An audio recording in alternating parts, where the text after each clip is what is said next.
Good evening, baseball fans, and welcome to Lexington High School for the 2025 home opener for the Lexington Blue Sox. Today's matchup features the visiting Andre Chiefs coming in with a record of 1-0, and your currently 0-1 Lexington Blue Sox. Before we get started with this contest, let's introduce you to today's starting lineups. First, for the visiting Andre Chiefs. Leading off and playing second base, number 4, Miles Reed. Batting second, the third baseman, number 69, Teddy Juba. Batting third, the right fielder, number 39, Gabriel Salinas. Batting cleanup, starting at catcher, number 25, Byron Woodman. Batting fifth, the designated hitter, number 12, Ruben Rodriguez Jr. Batting sixth and starting at first base, number 31, Michael Soares. Batting seventh, the left fielder, number 3, Joe Bova. Batting eighth, the shortstop, number 7, Tyler Ferdinand. Batting ninth and starting in center field, number 98, Nick Valderio. And on the mound for the Chiefs, number 14, Matt Doherty. The Chiefs are led by their general manager and president, Chuck Andre, and their field manager, Anthony Perry. And now the starting lineup for your Lexington Blue Sox. Leading off, starting at shortstop, number 12, Jesse McCullough. Batting second, the first baseman, number 34, AJ Lisco. Batting third, starting at second base, number 2, Anderson Jimenez. Batting cleanup, starting at third base, Eric Ramirez. Batting fifth and starting in center field, number 46, David Vanderzowen. Batting sixth and getting the start in right field, number 28, Owen McKiernan. Batting seventh, the designated hitter, number 14, Patrick Casserly. Batting eighth and starting in left field, number 11, Cooper Tarley. Batting ninth, the extra hitter, number 54, Jack Carmen. And batting 10th, starting at catcher, number 7, Max Dushney. The starting pitcher for the Blue Sox, number 40, Chris Waddett. The Blue Sox are led by their general manager and field manager, Rick DeAngelis. Without further ado, let's play ball.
Leading off the top of the first inning for the Chiefs, the second baseman, number 4, Miles Reed. Hey, start us up, Miles. Hey, good wheels here. Take the ball away. Midfield in. Hey, let's get the first out. Come on, go. Little chat up.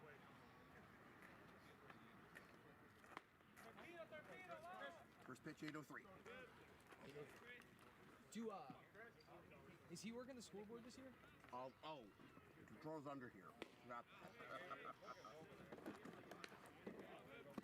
I'm tired, boss. Yeah, I didn't realize we had it over It's here. buried under my bag. I'm sorry. One and one, two. One and one, two. With the box over there. The pod or whatever. Let's do one. Copy that. That's right. Thanks, Blue. Yeah, don't we wish? Yeah, dude is influencing the game. All right, here we go. Well, if you call it that. You get it.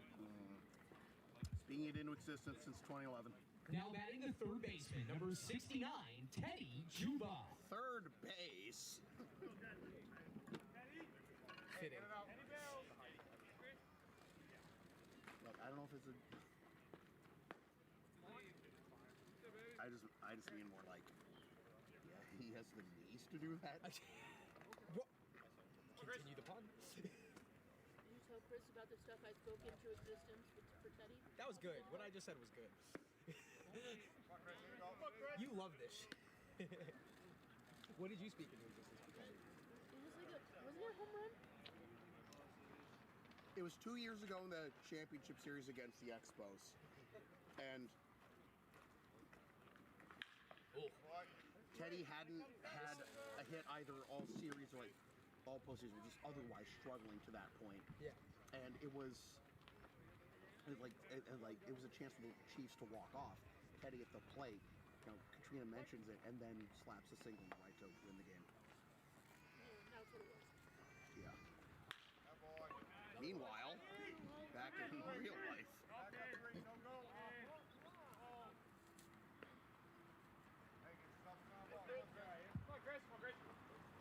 The right fielder, number 39, Yariel Salinas. That's one hit, one walk. One black, one white, one blonde. Nice. The mod squad. If you want RTJ lyrics, one black, one white, you shoot to kill, right? Shout out to our Mike. It's just Atlanta hip hop in general. Definitely shout out to Killer Mike. Any at every time. I didn't realize at the time, but you know what my first exposure to LP was? The Tony Hawk's Underground soundtrack. Okay, what was he just like? He beat was maker? he had the bridge on Phantom by Mr. Bliss. That song's not immediately popping in my head. Obviously, not the right time to try and recreate it. I mean, we're already probably in deep water with copyright for having Narco blasted. The people like it. Yeah, but as far as the record companies are concerned, who cares what the people want, right? Still way up. Nobody, you don't become a multi-billion-dollar music enterprise by giving music away. Yep.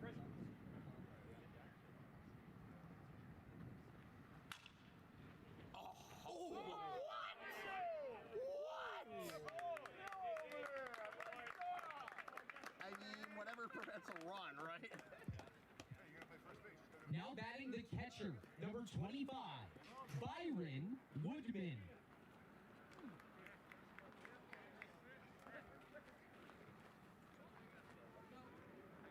How many of y'all in the chat are from the DR? Brian was telling me he's going to get a lot of viewers for me tonight. Second back. Want to see him with the back. And Robert, thanks for subscribing, and I'll update the membership perks at some point when my brain cell allows All me right, to. Chris. That's how to get ahead. You people mean the world to me.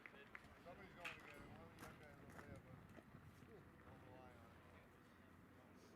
I don't know, peanut gallery stream. It might be a thing to consider every now and then. Like a crowd work broadcast, essentially.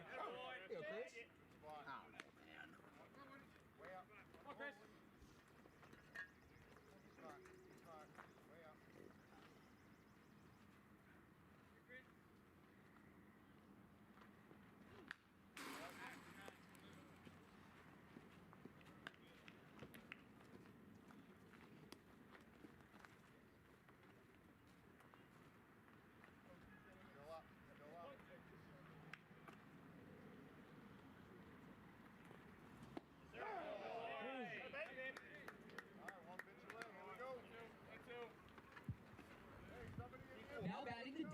designated hitter, number 12, Ruben Rodriguez Jr.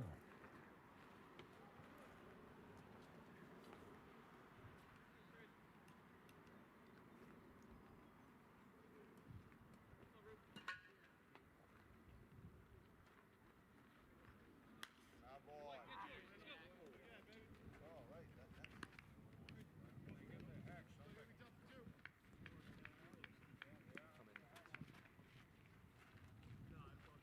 Your pitch right here now. Your pitch. You two. Working hard. Chris. That's boy. Just the way he just avoids solid contact. Way up. It doesn't even look like he's getting much extension in his delivery. No, it's not. It's just perfect like deception out of each. It's all the same arm slot. It's all.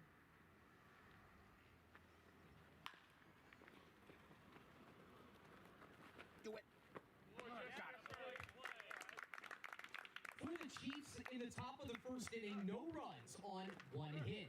No Blue Sox errors and 2 runners left on base. We head to the bottom of the first inning, due up for the Blue Sox, McCullough, Lisco, and Jimenez. Here we go, gentlemen. That was great. Great work, boys. Let's go early and often. Let's go. Hey. Focus. Score a bunch of runs. Get everybody to good.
On the mound for the Chiefs, the lefty, number 14, Matt Doherty. And leading off for the Blue Sox, the shortstop, number 12, Jesse McCullough.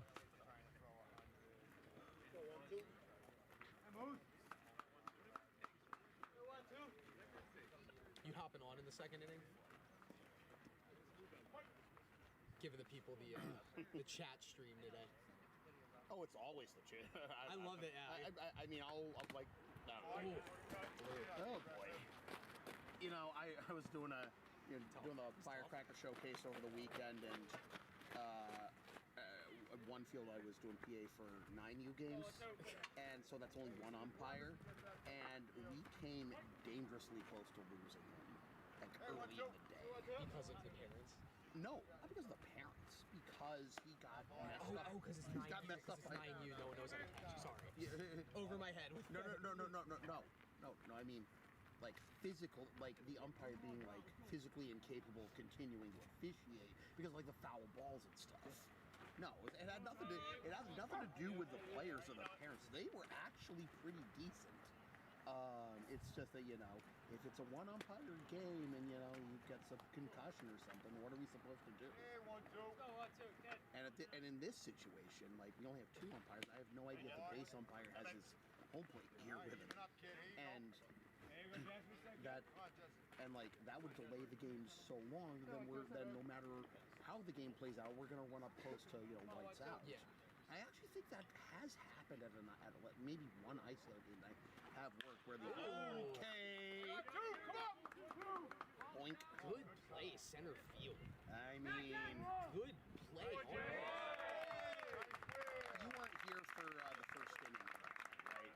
Come on, before first pitch. Right, yeah. but like, Now batting, the first baseman, number 34, A.J. Lisco. but like, Come on, AJ, get yourself. like the breeze was obvious. Like balls were carrying. Like nothing was Stopping them, yeah. Nothing was for sure defensively. That's what it's like when you call games at UMass Boston. There's just because you're out. Oh on yeah, the I've worked games at one That before. wind is just. It's. I mean, it pushes You are everything out. right, and then you're right next to Logan too. Yes. Green, that boy. It just seems like it's the wind's always like oriented out, and then because you're out on the water, it's just like an extra jet stream, and it's like the green monster doesn't even matter. You hit a fly ball, and it's just The mesh monster. the is mesh monster. Yeah. I like Monin, man. I think it's I like that they attempted to do it. You know, decent little press box. I mean, it's, Firecrackers have showcases out of I know Jeff Mills was telling me that. not always. Like the one I did this weekend with Jeff and Tim McCabe was just Rhode Island and stuff. But what I was saying was, I think my memory is fuzzy. Bonnie, eventually, yes. Sorry.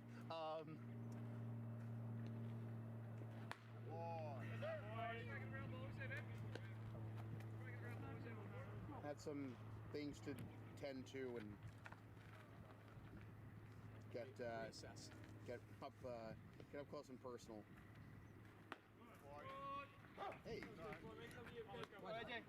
But yeah, there was a. Yeah, you're welcome. My memory is fuzzy as it always is, but it might have been an ICL game. It was something local I did, where it was two umpires, and then one of them basically. It must have been a Blue Sox game. Because I think I remember Mark coming out to do the concussion protocol. That's crazy. I'd have to ask Mark to make sure to see if he remembers that. Now batting the second baseman, number 2, Anderson Jimenez. I think I remember Mark coming out to do the concussion protocol. I think it was because on an umpire, yeah. And I think Mark might have said like, no way. And like, we asked the base umpire, do you have your home plate gear here? But and I guess he didn't. And like, there is a way to do that. Like, you stand behind home plate, you stand behind the pitcher's mound. In fact, that's Yep. But I've seen that before. yeah, but it's just not ideal. And all parties agreed. You know what? Let's just postpone it. Let's just suspend this game and pick up another time. When I was in New York and doing Crown City Little League streams for the Cortland Standard during the pandemic, the home plate umpire, I assume this would not normally be the case outside pandemic conditions, but the umpire stood behind, you know, Everything. behind the pitcher's mound to call everything. Yeah, it's like, you know, social distancing and whatnot. With it, gotta do what you gotta do. It's tough that it's tough that the standard didn't work out, but like I got a lot of kind words for, you know, providing that in a time when people were, you know, in need of some positivity. I was hosting like virtual like Zoom trivia sessions and stuff because I couldn't like freelance that anymore. That was my adapter. I'm gonna have to talk to you about that Yeah. at some point. Very fun. Much easier than you think it would be. So. Yeah. Run that out. No, look. All right.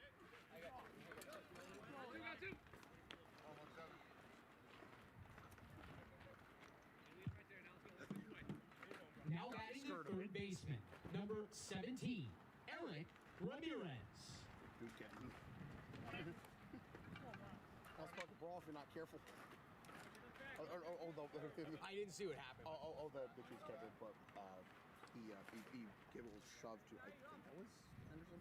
Uh-oh. But it must have been teammates. But 14 or something, like he was it was very clearly joking between the two. See how Woodman, I always remember he's huge for a catcher. I mean, I understand that they all come in all shapes and sizes, but I think of Max Dusty when I think of like a classic catcher. What shape is Teddy then? Teddy shaped. A dog. Supposed to have that in him, not all around him. Well. I mean, he's got the dog in him so much that it's on the outside too. Thaddeus. Good dude.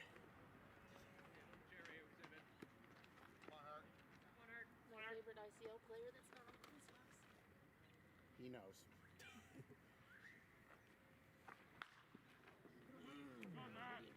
Hey, good cut, I E. do, actually.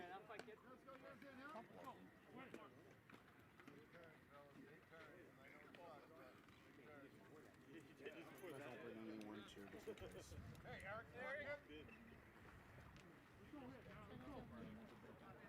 Go 1-7. Let's go. Nice, Mike. Do you though? Come on, Eric. Come on, what's up? Go 1-7.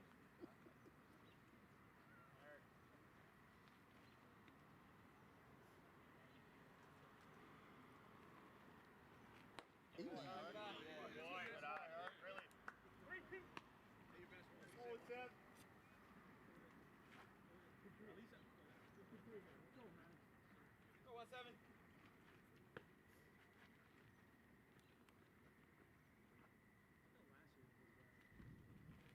There you go, E. Hey! Well, scored the first one last night, found out a good bat did. We'll see if this holds up. A lot of hounds getting those baseballs. Now batting, the center fielder, number 46, David Vanderzowen. Not done, not done.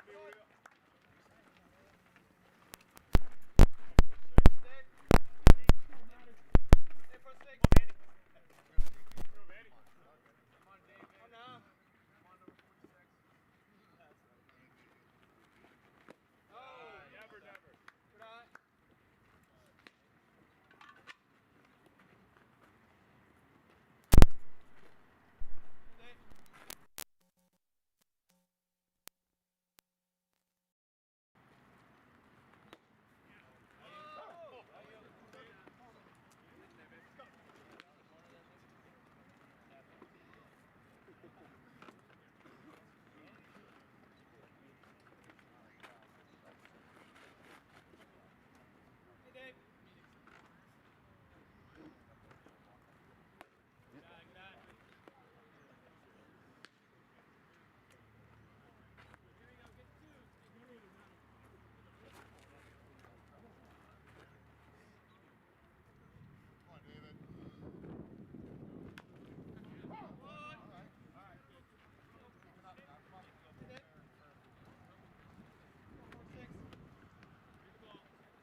For the Blue Sox, in the bottom of the first inning, 1 run on 2 hits. No errors, 1 runner left on base. We move to the top of the second inning. Blue Sox 1, Chiefs 0. Due up for the Chiefs, Suarez, Bova, and Ferdinand.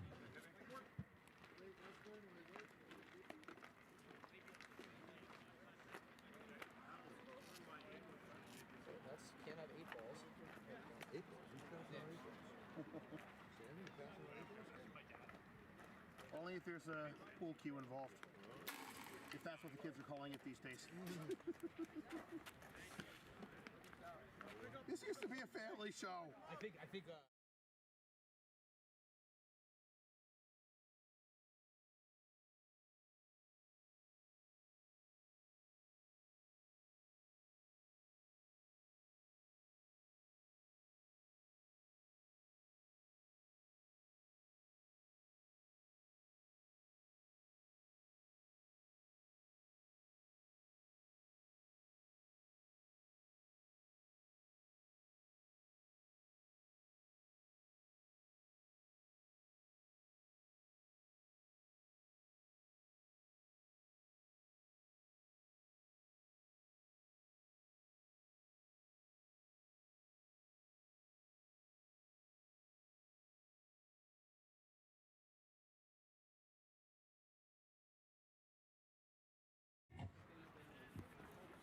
leading off the top of the second inning for the Chiefs, the first baseman, number 31, Michael Swords.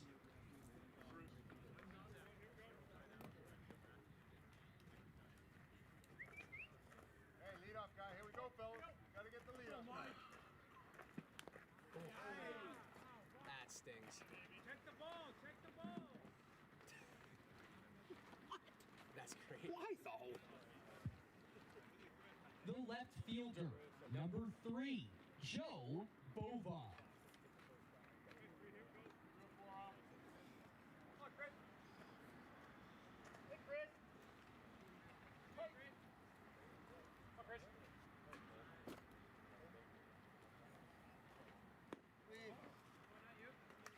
Chris. Come on. Ground ball. Here we go, fellas.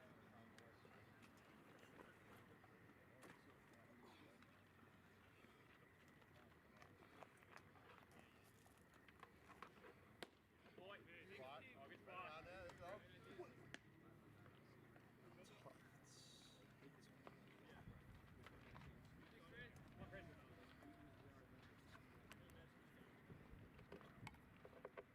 There you go.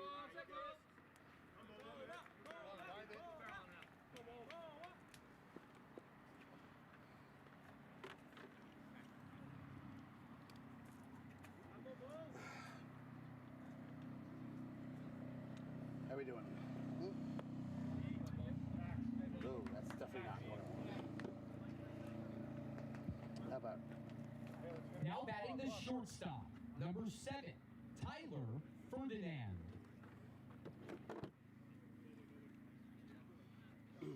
Jack came in Shrewsbury, Massachusetts. Like Chris Kane. Mm-hmm. Wasn't he nicknamed the Condor? He was the Condor, but Chris, Yeah. you gotta take over here, right? Everybody knows what they're doing. the very first iteration of good Los Angeles Clippers. Chris Kane. Because they were bad through the whole 90s. Oh yeah. I got this one.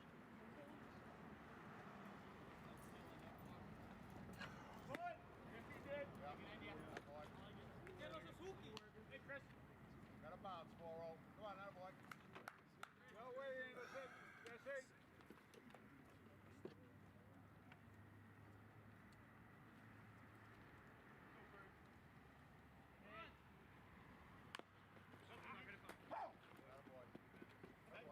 Good snag, Dush. Hey,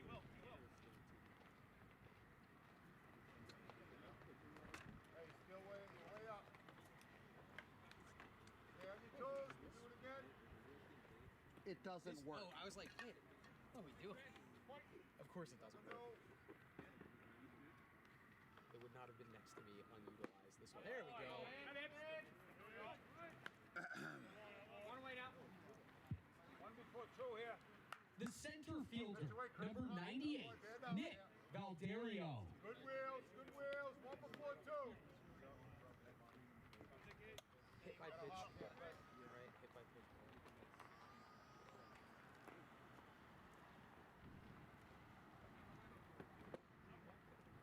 Come on, Chris.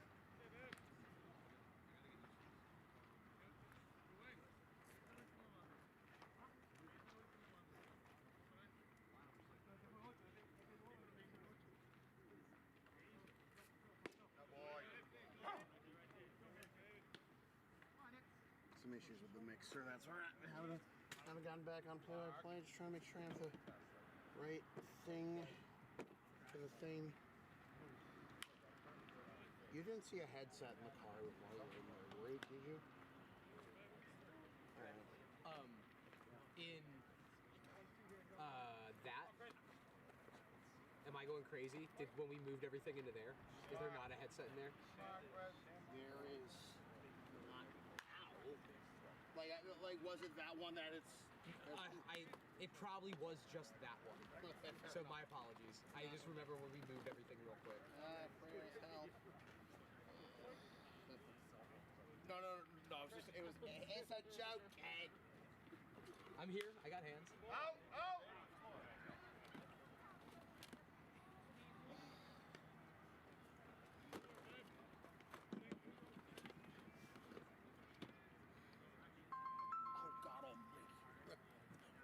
I was gonna. Yeah.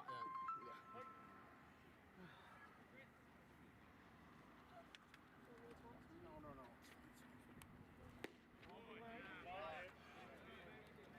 That's a great one too. Got him, boy. Still got two. Come on, up pitch. One before two, fellas.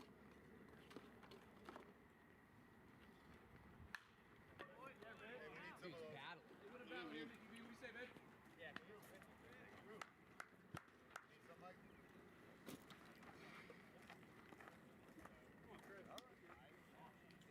There isn't no one up here, is there?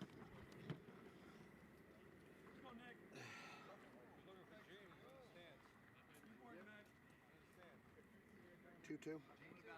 At 2-2 is the count. Yeah. Oh yeah. Copy that. What's your hotkey for a ball? Oh, you got it. You're on. Yeah. Hey, kid. Nice pitch. Not done. Not done. Come on, not done. Now batting the second baseman, number 4, Miles Reed.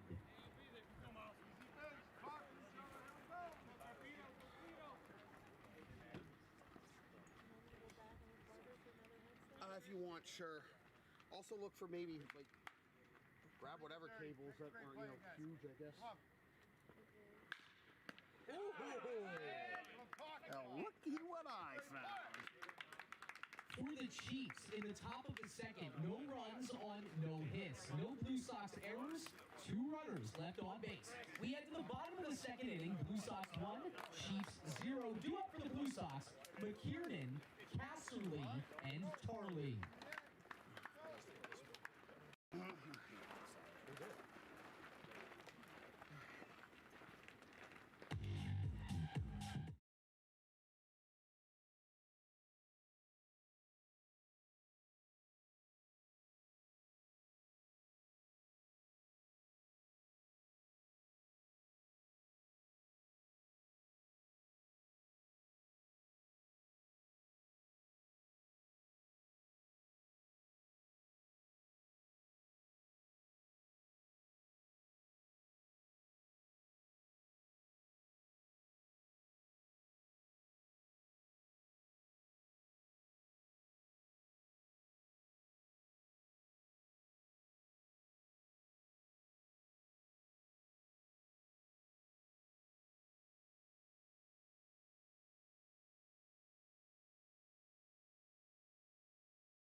The bottom of the second inning, the right fielder, number 28, Owen McKiernan.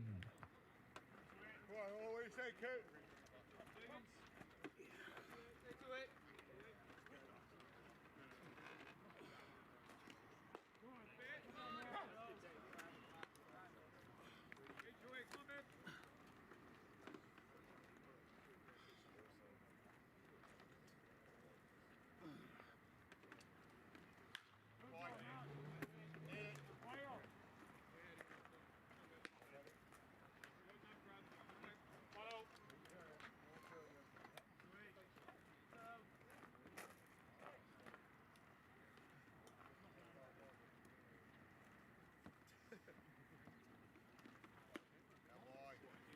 How about?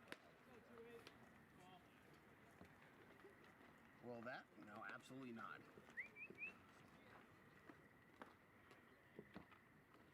What now? Huh?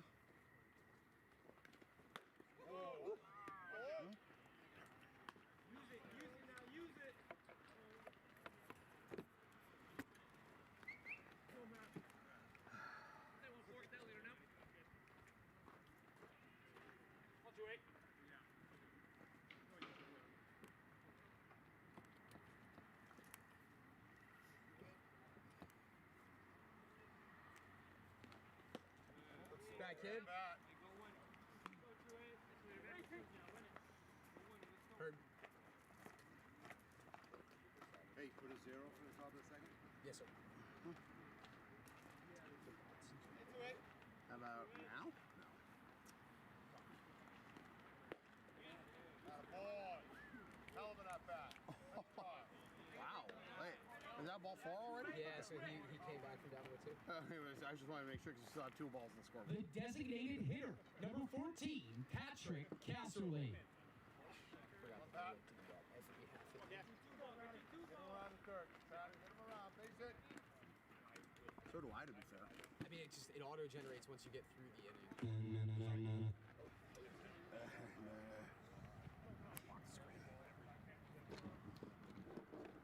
Well, you didn't even have to do that. I didn't touch anything. I was just making sure. Microphone.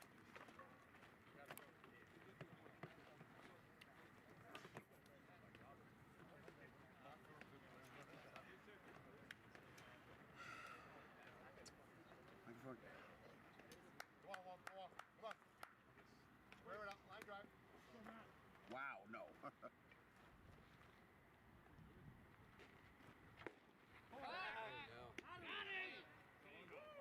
Nice slide.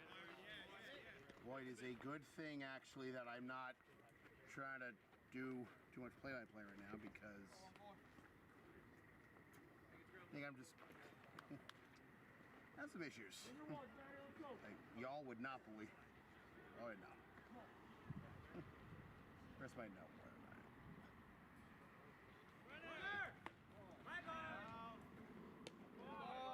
Good stuff. Hello.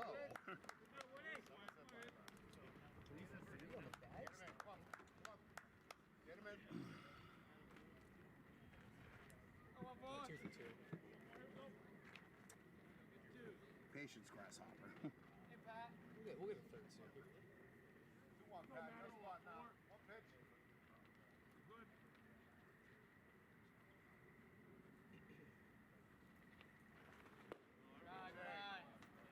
Nice pitch. Your pitch right here. Come on, Pat. Your pitch.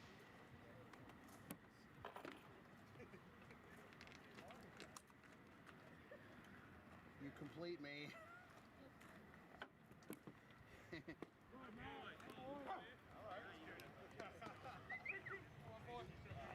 don't know what I do without her.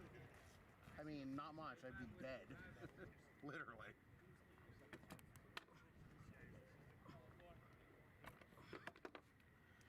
Good. Attaboy, Pat. Good fight, kid. Somebody's over there. Somebody's there. Nice that bat, Pat. Come on, win the battle. Come on, Pat.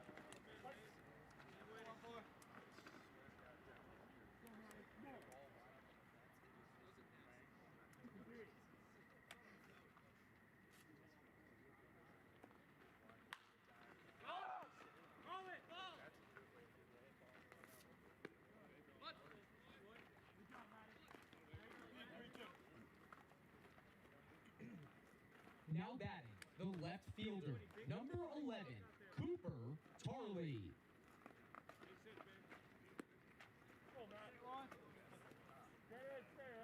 Boo! How y'all doing? Finally got the play-by-play up. Just making sure you're awake. 1-0 Blue Sox. You're in the bottom of the second.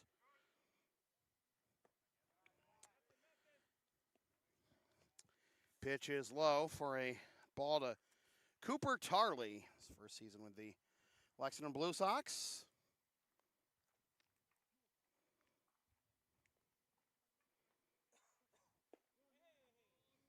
And he'll be in there for a strike.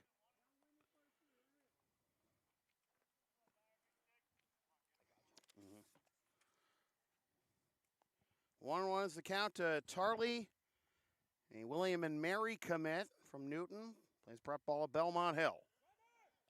Runner going for third. Pitch bounced to the plate. Throws offline, but Teddy Juba able to follow that ball to his left and prevent it from going into left to allow the runner to score. There's another stolen base for the Blue Sox. Third in 3 attempts, and there's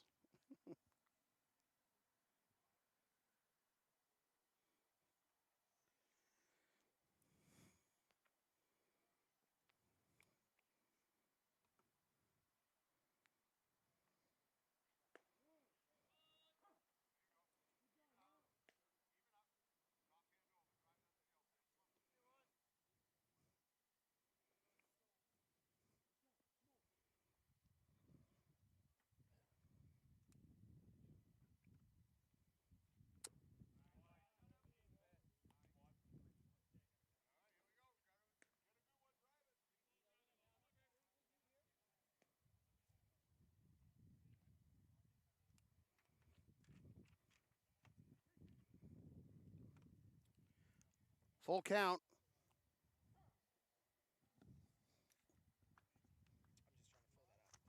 Appreciate it. Yeah, I got it. Full count to Tarley. 1 out here in the bottom of the second, and 1-0 is our score. Blue Sox on top of the Chiefs. Another walk. Great patience being shown here by the Blue Sox, trying to wash the taste of that opening night loss out of their mouths. Now batting the extra hitter, number 6, Jack Kamen.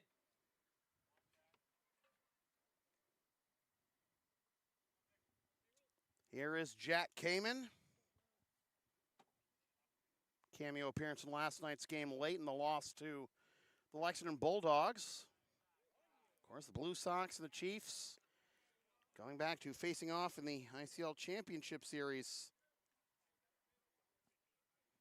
last year. Another 5-game classic.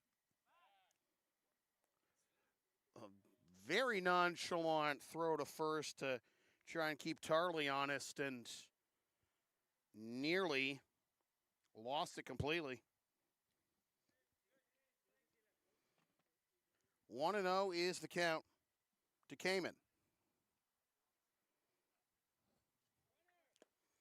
Pitches inside for a ball. The throw is held on to. So no run to come home in the back door on a would-be double steal, but it's the 4th steal of the ball game. First inning and a third for the Blue Sox offense. Had signs of life in the top of the 7th. But unfortunately, too little, too late. Rick DeAngelis did say that he did like what he had seen from at-bats last night. But again, too many empty ones in the middle innings after getting the opening marker and then eventually falling 5-2 to the Bulldogs. I'll make it 2-2.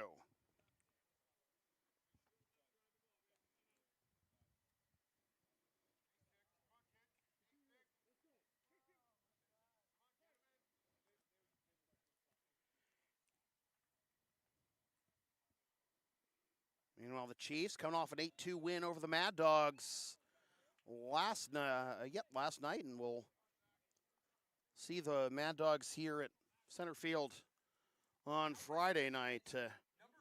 First edition of Friday Night Lights of 2025. Strikeout by Kamen makes it 2 down for Max Dushney. Dushney returning to the Blue Sox this year.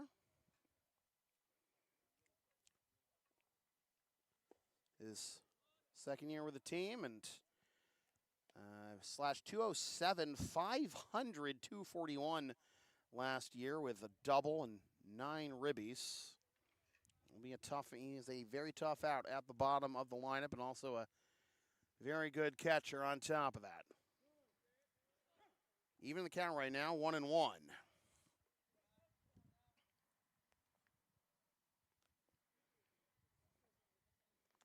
Blue Sox leading 1-0 and hoping for more, but running out of time here in the bottom of the second. Second and third, 2 down, and always want to cash in with your opportunities with runners in scoring position.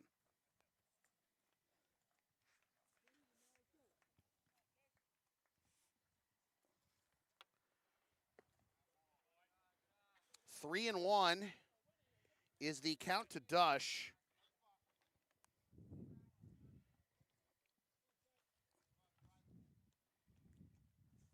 Leadoff man Jesse McCullough due up next.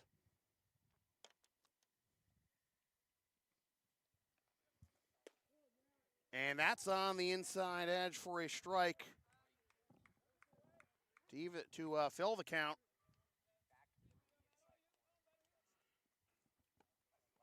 Three and two. Payoff. Up and away for another ball and another walk.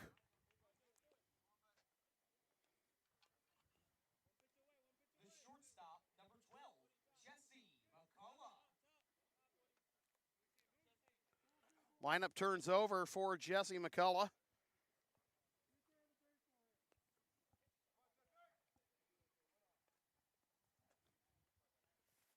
McCullough getting the start short tonight.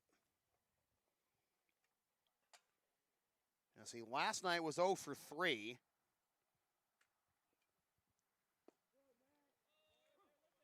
Takes on the outside edge for strike one.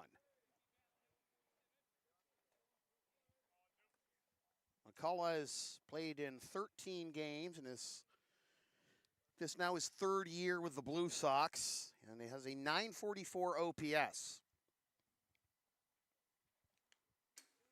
Fouls that one off, and now he's behind 2 strikes. Hoping to cash in with the bases chucked here on the bottom of the second, first meeting of the season between the Blue Sox and the Andre Chiefs. Again, went to another fantastic 5-game heavyweight prize fight last year. Eventually, the Chiefs won that game in extra innings, and the Blue Sox didn't make it easy on them, though, even after the Chiefs, sent that massive haymaker in the top half of the 8th. Had Andrew Salima up, representing the tying run. They were down 5-1, back-to-back homers, from 5-1 to 5-4, but strikeout ended the game. And the Chiefs had won their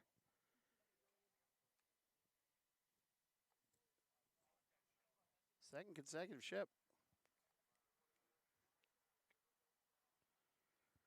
Pulled the Chiefs franchise even with the Blue Sox for the most ICL titles in history. Grounder up the middle and through for a base hit. These are the kind of at-bats I'm sure the Blue Sox would have loved to see last night in some certain spots, but they're starting to piece it together, and good to see them piece it together early. It is 3-0. Now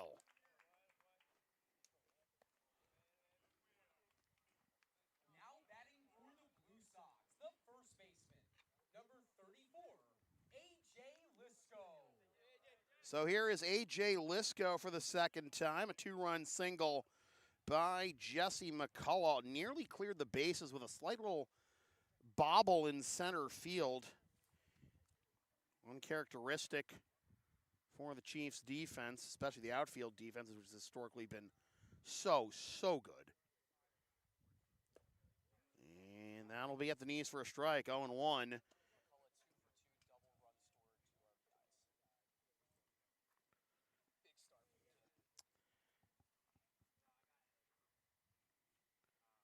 Call right 2 for 2. Double, couple ribbies. Grounder to the right side, took a funny hop. The flip to the pitcher, covering, safe! Yeah, that bounce. But the great recovery to make it a bang-bang play. See that weird bounce at first. You think, oh, there's no way they're going to get him, but they made it closer than I'm sure the Blue Sox thought it would be. But great job by Lisco to keep hustling. Never make assumptions, especially early in the season. Don't want the butterfly effect to come back to get you. So runners at the corners, a 4-0 ball game now. And that is downstairs. Lisco takes off for second. That nearly came and got AJ.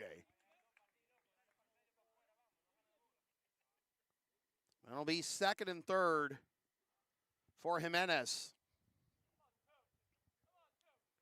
A 1-0 count.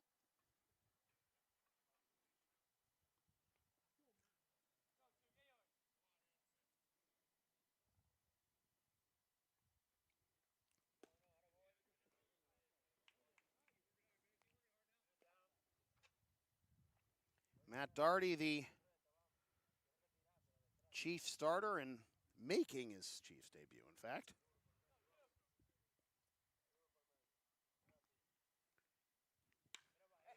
Into the gap in left center field. This will easily score 2. Jimenez on his way to second. Stand-up double.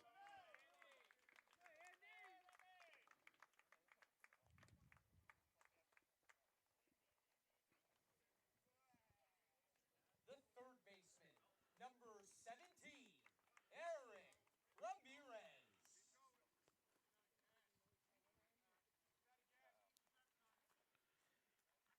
Anthony Perry coming out to talk to Matt Daugherty.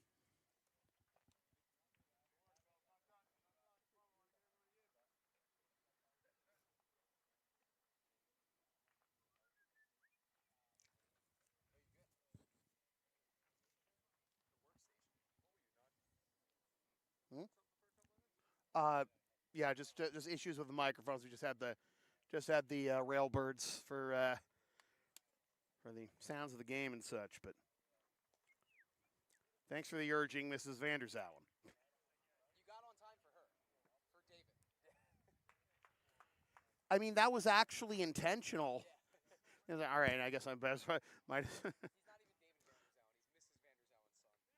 He's Mrs. Vanderzalen's son. I was like, I've been calling Alex Mrs. Wojtik's baby boy all these years, and I don't know. He might be. Anthony's coming out. I mean, I guess there are worse things, obviously, to be afflicted by as a pitcher, but that was a long conference.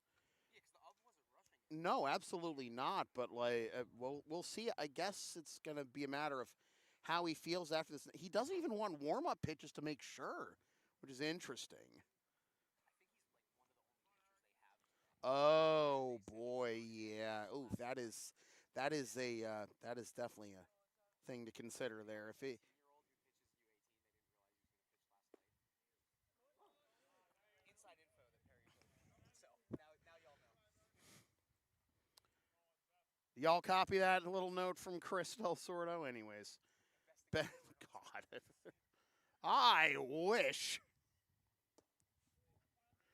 1-1 to Eric Ramirez. I had a talk with Rick DeAngelis last night about, what the Blue Sox really could have used in last night's loss to the Bulldogs is what I would call a leadoff leader. It's up and away 2-1. And Pete Frates is that kind of guy is absolutely not a dime a dozen, but that's the kind of label you would put on someone like Pete Frates. And while I don't mean to put that kind of pressure on the shoulders of any Blue Sox player, past or present, as that's grounded to the right side, backhanded by Spida, and then on to first for the out that retires the side. Keep here to finish that thought. First, Chris.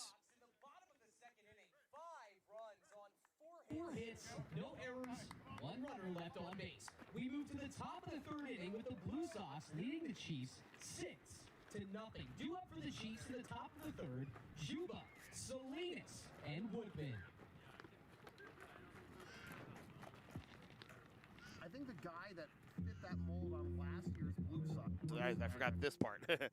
I think the guy who fit that mold on last year's Blue Sox team was Jonathan Luters, the shortstop and the Seton Hall product, was actually a very good player for the Pirates. You don't really think of the Big East as a baseball conference, but he was one of the best in the Big East during his time there. It's just a shame that Luters fell victim to that injury and only ended up playing about 8 games, and I'm sure the Blue Sox really could have used him during the playoff run. But that's the kind of guy you would like. And by the way, if you'd like to see what else Jonathan Luters is up to with his life now, turn on a Savannah Bananas game. He's playing for the Party Animals. No fooling.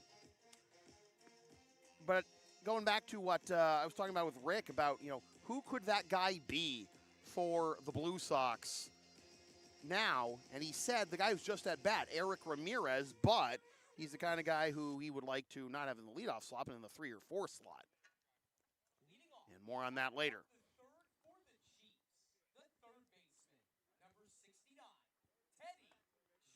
You heard that right. The third baseman, Thaddeus Juba.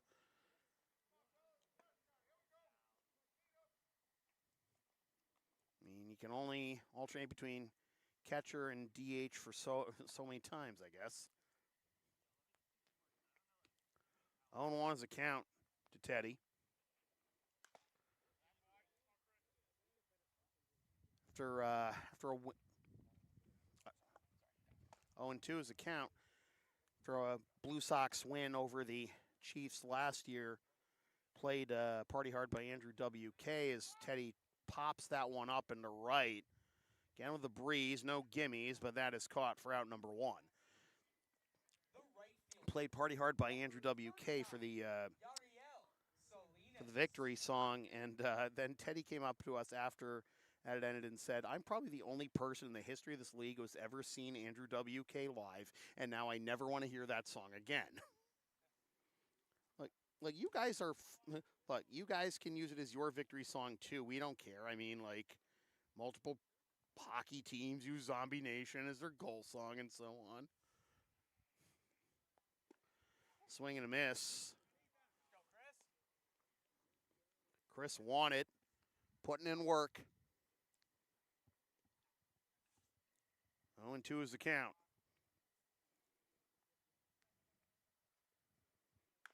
Grounded left side and foul.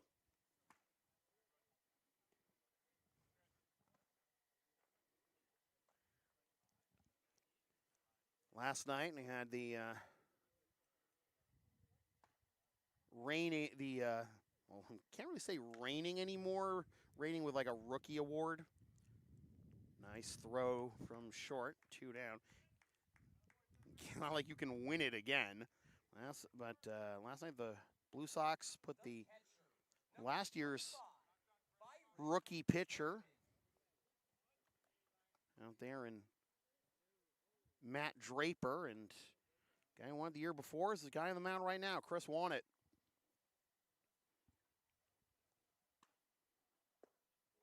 Downstairs for a ball. It is 1-0. Draper won it. Michael O'Brien, plenty of good wings on the Blue Sox pitching staff.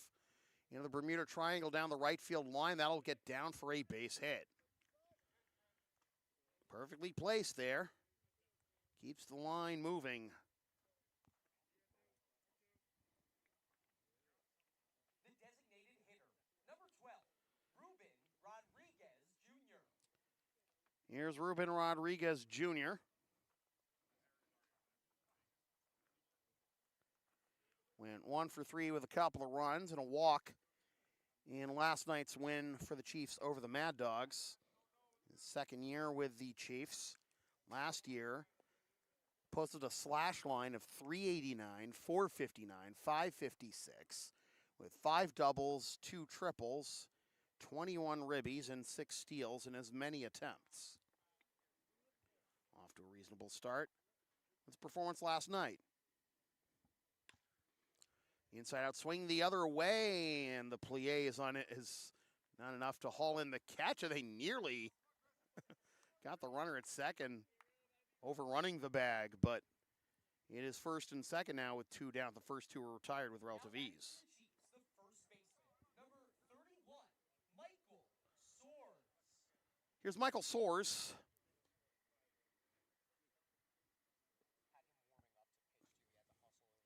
Soares. Soares was 0 for 4 with 3 strikeouts in the win over the Mad Dogs last night. This is his first year with the Chiefs. And he was actually warming up in the bullpen just before this, and conversation between Perry and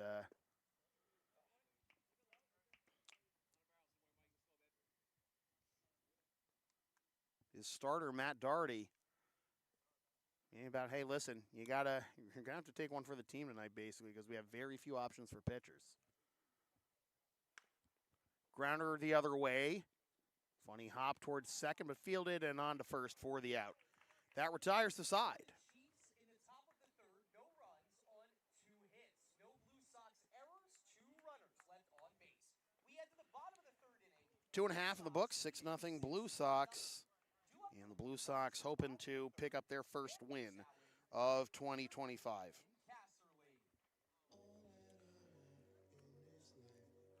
The LSP store is open. Get yourself a DVD or digital copy of most past LSP video broadcasts. We're on several different designs of stickers, shirts, or other merch, including some stuff with my dog, Tina the Long Arena, on it, and some words I've probably said on this here YouTube channel over the years. LSP37.career-spring.com for merch. Email yours truly for game videos.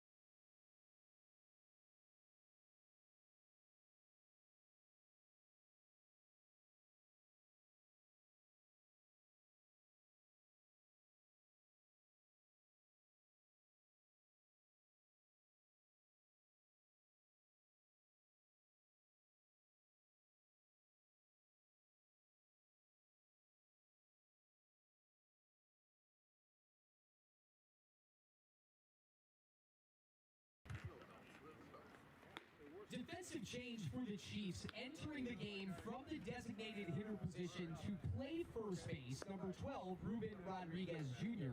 And moving from first base to the mound, now pitching, number 31, Michael Soares. Thank you.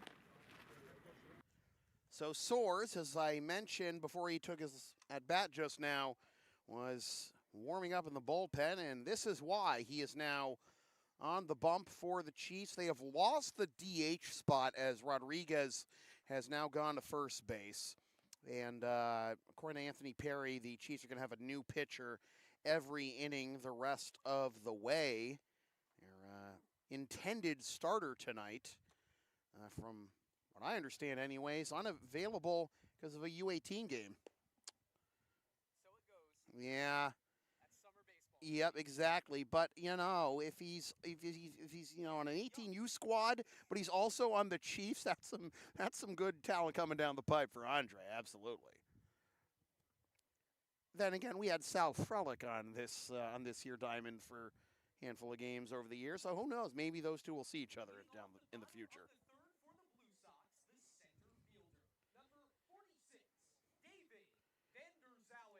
I'm not tooting my own horn. I'm just tooting my employers.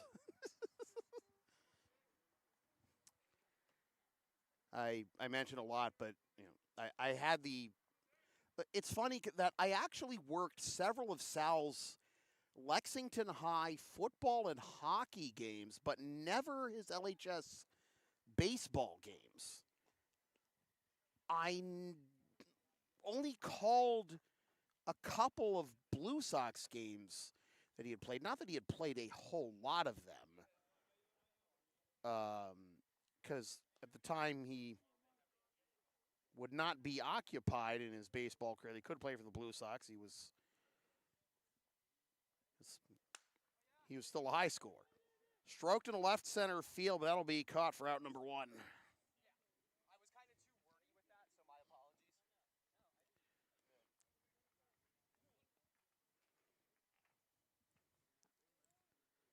Now batting the right fielder, number 28, Owen McKiernan.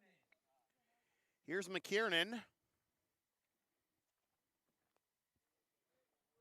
After Vander's Allen retired, and then Casserly's spot due up next.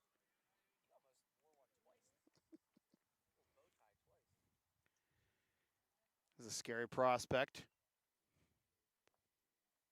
Like even wearing a literal bow tie. It's so dweeby.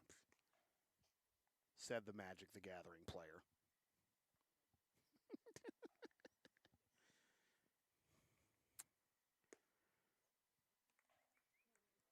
Said the man who made a Homestar Runner reference on a Division I basketball broadcast. Chris appreciates it. 4-pitch walk is as easy as a piece of novelty dessert pizza. Now batting the designated hitter, number 14,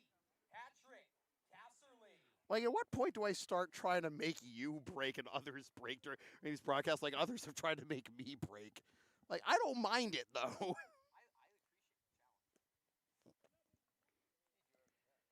R-Truth nearly got John Cena to break in the press conference where he gave him an AA before a couple weeks before the match at Saturday night's main event, because like that is, you know, R-Truth's finishing move, making you corpse, you know.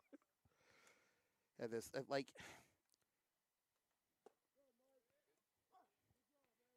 Anyways, moving on. 1-1 is the count to Pat Casserly.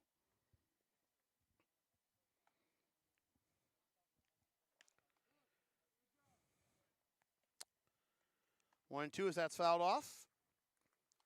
Blue Sox are back here Friday night.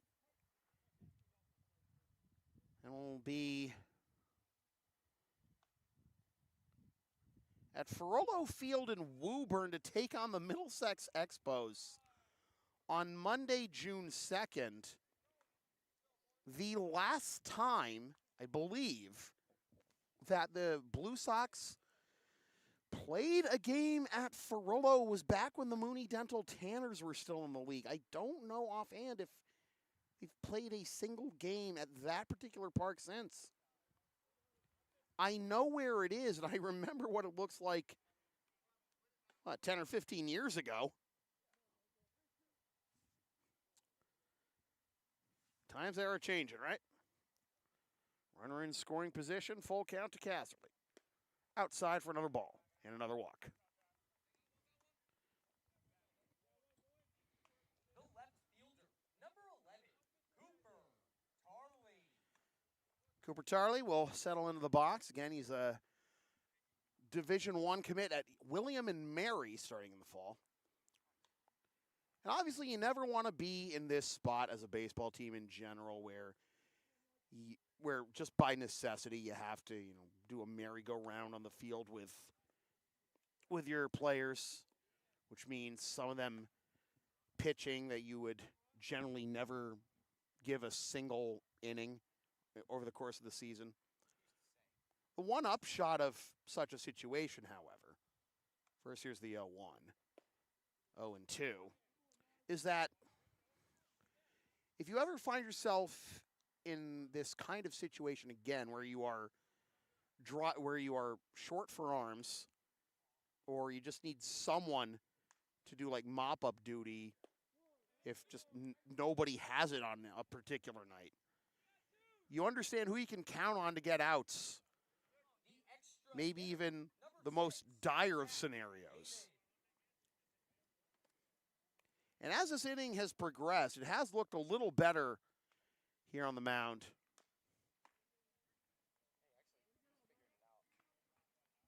From Mr. Soares, yeah.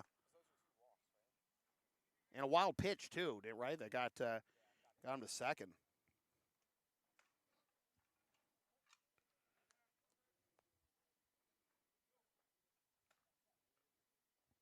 And despite the offer at the plate last night, including the hat trick for Soares against the Mad Dogs, putting in work here tonight. Foul ball 1-2.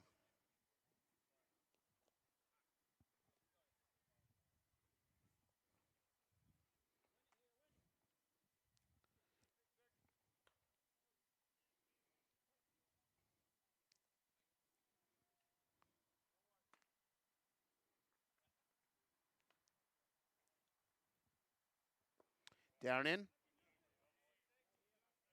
Evens the count of 2. 2 on, 2 out. 2 balls, 2 strikes here in inning number 3 with a 6-0 score. Manifest Excursion does not intensify. Full count. Gentlemen, start your engines with Dush. Due up next. Kamen awaiting the 3-2.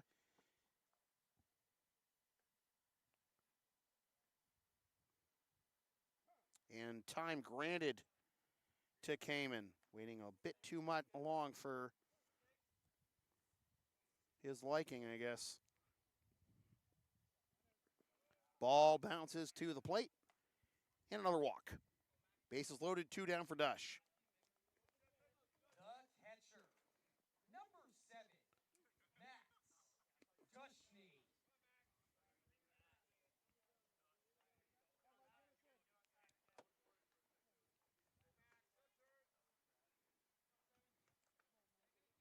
had a 500 OBP last year. Yeah. It felt like it too. No, absolutely.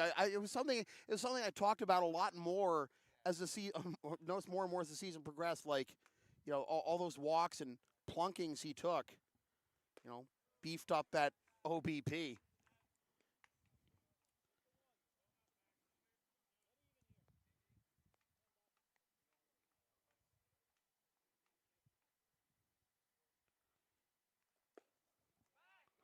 Back pick attempt at first. He's safe.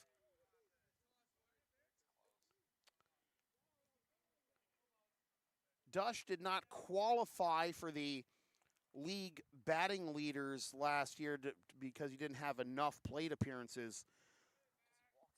No. I mean, walks or plate appearances. But fouled off.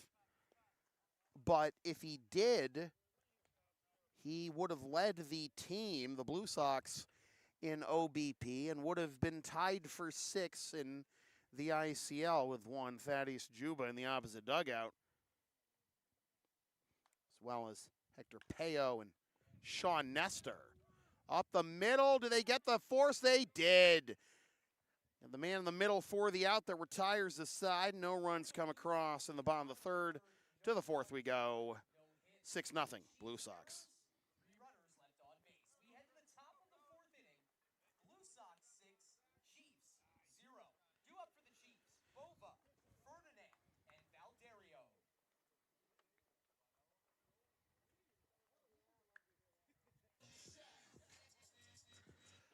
Are you down with a sound called LSP? Of course you are. Mr. Barletta is. Follow and support us on the web. Linktree, Facebook, YouTube, PayPal, Creator Spring, LSP37. Flash the subscribe button. Don't forget to subscribe. Membership's also available. Mr. Barletta figured that out. And we're also on Thumbtack and TCG Player if you're into that sort of thing.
We go to the top of the 4th, 6-0 Blue Sox. Chris Wannett back to work on the mound. And Top of the 4th for the Chiefs, the left fielder, number 3, Joe Bova.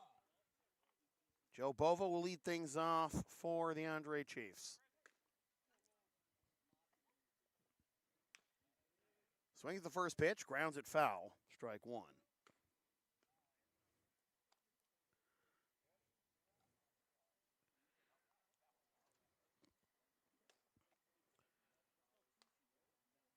Bova now in his 5th season with Andre, coming off a 328 clip last year. Pop-up foul. There's Ramirez, and took a turn back towards field and landed in the third base coach's box while in foul territory. So it'll just be a strike. And Eric Ramirez talked about him, how Rick DeAngelis believes he's going to be a key leader, excuse me, now and in the future for the Blue Sox. Just missed outside for ball 1. Last year, Ramirez appeared in 7 games for the Malden Mad Dogs. And his numbers were as follows: a slash line of 500, 500, 808, 3 doubles, 1 triple, 1 homer, 12 RBIs, and 8 steals in as many attempts. Puts your MLB The Show player to weep, to shame rather, right? Got my metaphors mixed up there. Makes your MLB The Show player weep, right? I don't know. Number 7, Tyler Ferdinand. I'm trying, folks. Here's Tyler Ferdinand, who was unexpected hero for the Chiefs last postseason. Especially in the absence of Juan Parra. It's not like he's some, kid who came out of nowhere last year. He has been around the block. On the Boston Amateur Baseball circuit, you go on the Air City League website, look up his stats. They date all the way back to 2012 with the MABL Red Sox and the Brockton Dirt Dogs, the Cranberry League. It's not the only league he plays in. A number of players will get the reps in, sometimes with or against each other. Some of the other leagues around here, for example, Tyler, also in the 18-plus and 28-plus divisions of the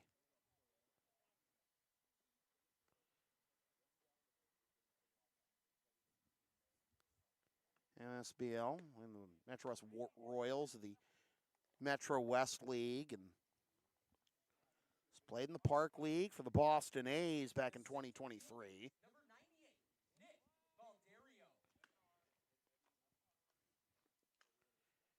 There's a lot of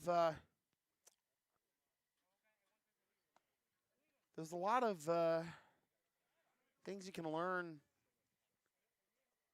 It's hiding in plain sight, basically, about the Boston Amateur Baseball circuit. It might, give you a deeper appreciation and fondness for the game and competition in levels maybe other than Major League. That dribbles away from Dush, and to second goes Ferdinand. 1-1 is the count with Nick Valdario at the plate. My voice cracking twice in that sentence. 3 times, the last 2 words. I don't know.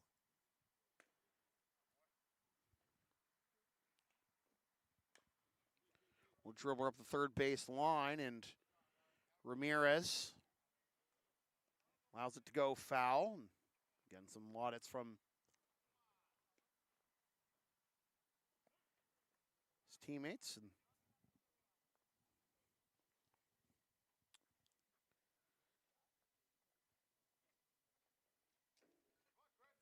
one, 2 is a count to Valdario.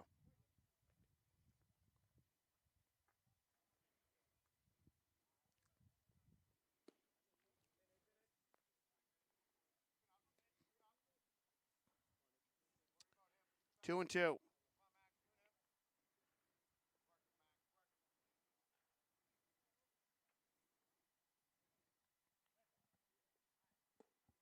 Down and away, it'll fill the count.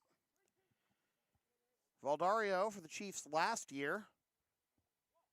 305, 391, 356 slash line with a double, triple, and 13 ribbies. 8 steals and 9 attempts. Fouls that one off, will do it again. Valdario has also played in the CABL, the Eastern Mass Devil Rays, and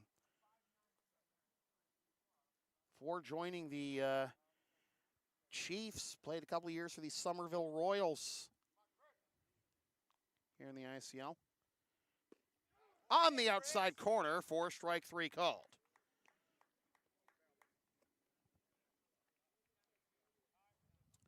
Rick DeAngelis going out to the mound to have a chat with Wannett. May have a new pitcher forthcoming, we'll see. Clapping his hands, and it does look like it is going to do it for Chris Wannett.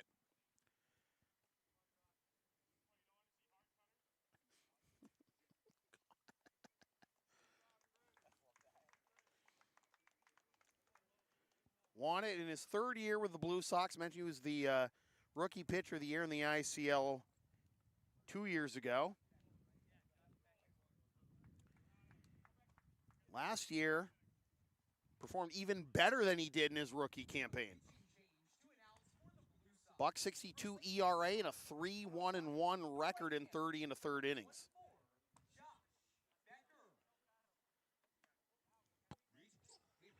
Josh Becker is the new noodle for the Lexington Blue Sox.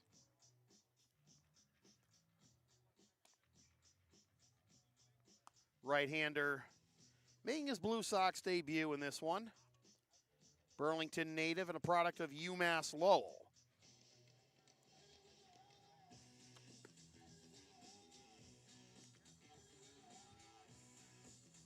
Becker played in Mill City from 2019 to 2023. 2023 for the Riverhawks. Went 5-3 with a 3.51 ERA in 59 innings. Had one save. Struck out 51 batters in that time frame. He did hit 10 batters, though, in that 2023 campaign, which was easily his best season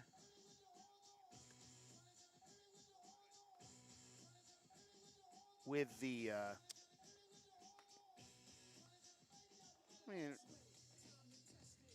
his best season, either that or the year before, 2 years prior with UMass Lowell. He also had 5 wins and about 3.5 ERA that year as well.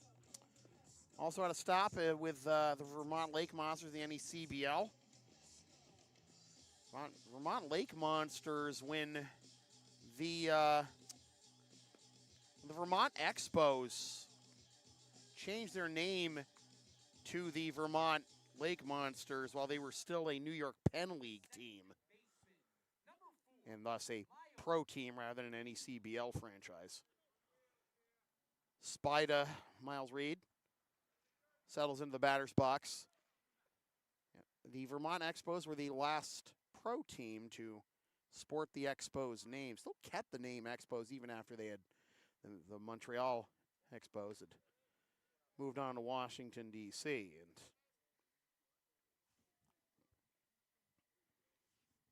gone to Montreal a handful of times over the last couple of years. And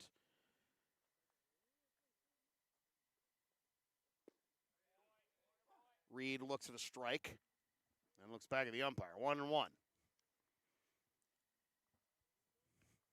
Posted a picture of myself and Sebastien Goulet, who is a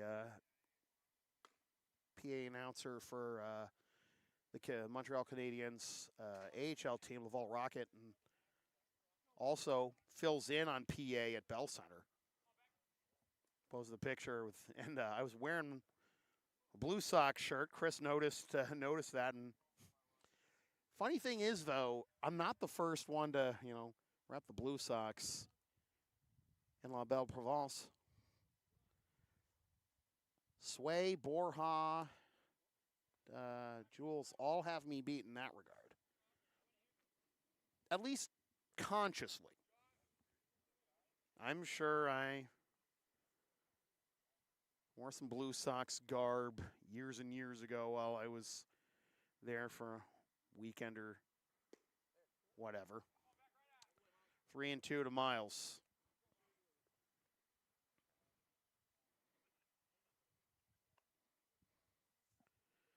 Reed's been a key factor in the Chiefs' success last couple of years, not to imply that they hadn't had success without him or before him.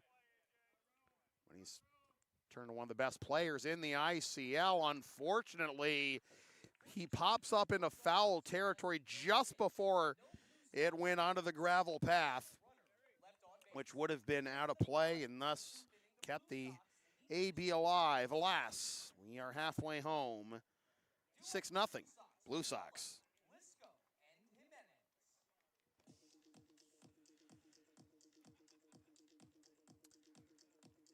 LSP is going to be at Ocean State CardCon on June 1st, 2025 at the Boys and Girls Club of Oakland Beach in Warwick, Rhode Island. Katrina and I will be there buying, selling, and trading Magic the Gathering cards and a whole lot more. And hey, if Katrina wants to come to the nerd thing, you know it's going to be fun. Hope to see you there. So much fun. I agree that it's fun. I'm saying if Oh, no. nothing's a nerd thing once you're in your 30s. You need to have Oh, it absolutely is a nerd thing. In fact, it's an even bigger nerd thing once you get more immersed in it. At any rate. Carlos Rosa now playing third. Okay. Okay. Is Teddy on the mound? No, he's out. Still got life. Copy that. Thank you. Well, as expected, new noodle for the Andre Chiefs. No, it's still sore. Still Source. I thought I heard someone with the first name Carlos for a moment, then. So that's the new third baseman. Oh, right, durr. Can I announce that real quick? Yeah, sure, 1 second. I'm tired, boss. Entering the game to play third. Well, maybe the plan of putting a new wing out there didn't work out. Realized they didn't have as many pitchers as they thought they did. Possible, so. Whatever.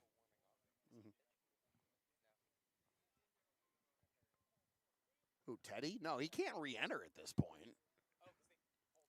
Yeah. All right.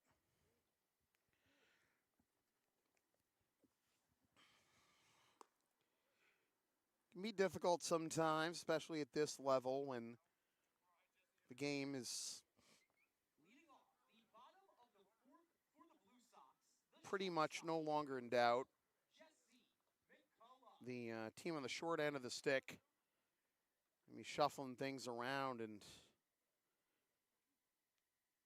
well, life deals you a bad hand. You got to make the most of it. You're gonna have to fold.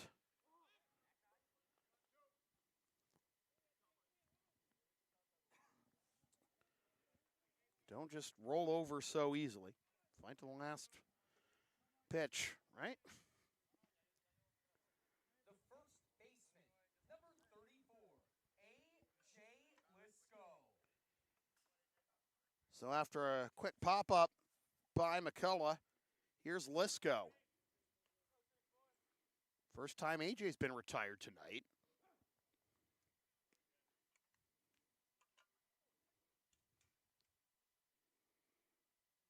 Realistically, though, how many more times can I say, I'm tired, boss, before I was like, run out of excuses, right? I'm not even falling asleep. It's just a matter of, like, being drained otherwise. A lot of stuff to handle, but, hoping that some things are also on the uptick. I mean, since the last time I might have seen some of you folks, I had cancer. What did you have? Don't worry, it's not that bad as far as cancer goes anyways, and I'm sure my sister is thrilled to hear that.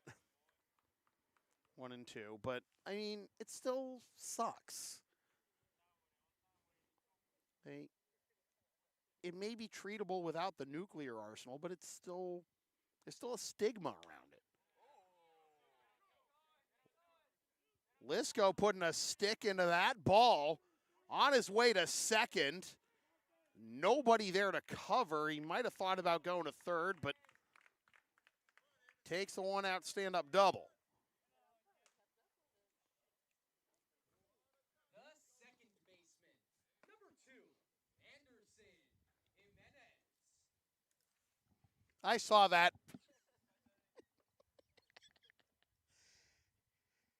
Teddy just came by to give me a fist bump. He blew a kiss to Katrina.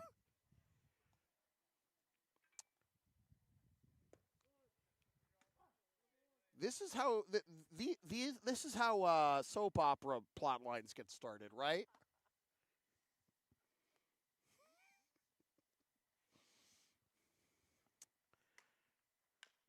Ground to the left side. Nice play at third. A cannon to first. And that was kind of, oh my God, they got the tag on him. Oh my goodness.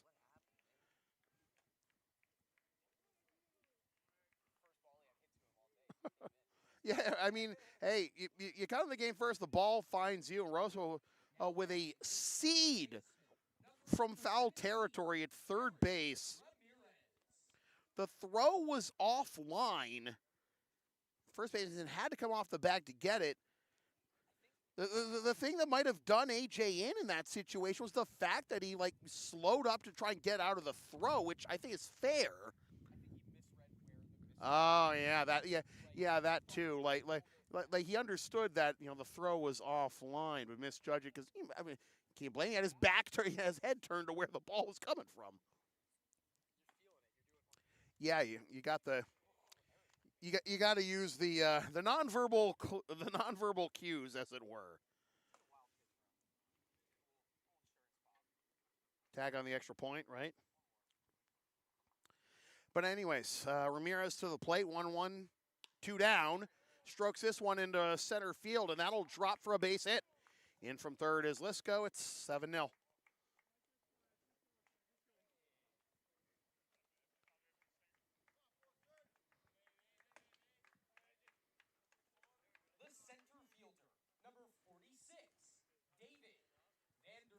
In each of the last two games, well, the first two games, actually, each of the first two games of the season, we have seen some plays that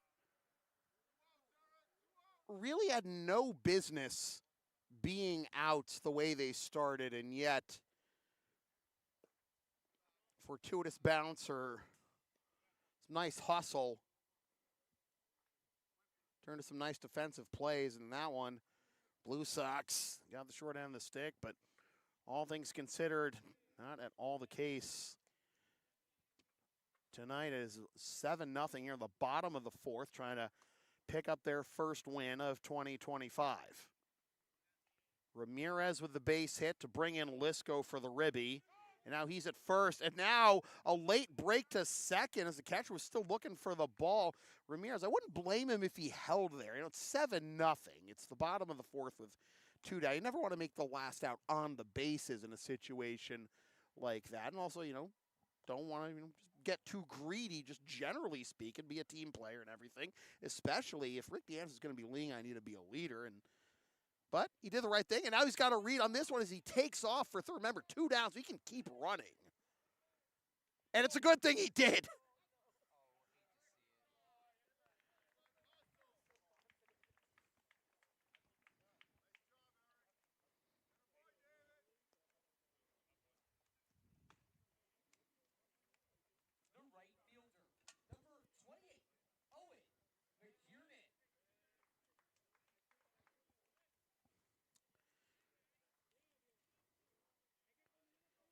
I don't know. Would you rather let that one go over your head past you or backpedal too much and then let it drop in front of you? Like, what are you supposed to do? I've been a while since I've been on the diamond, obviously. But I feel like on pop-ups anyways, is it reasonable to start by backing up a bit more than maybe you would normally expect if you're not sure, and then come back? Because you let it go behind you, and the other fielders might have to come out of nowhere to support you and whatnot, and may cause crazier things. I think that's why they always say keep the ball in front of you, just generally speaking. So why shouldn't it apply in a situation like there if you're just unsure?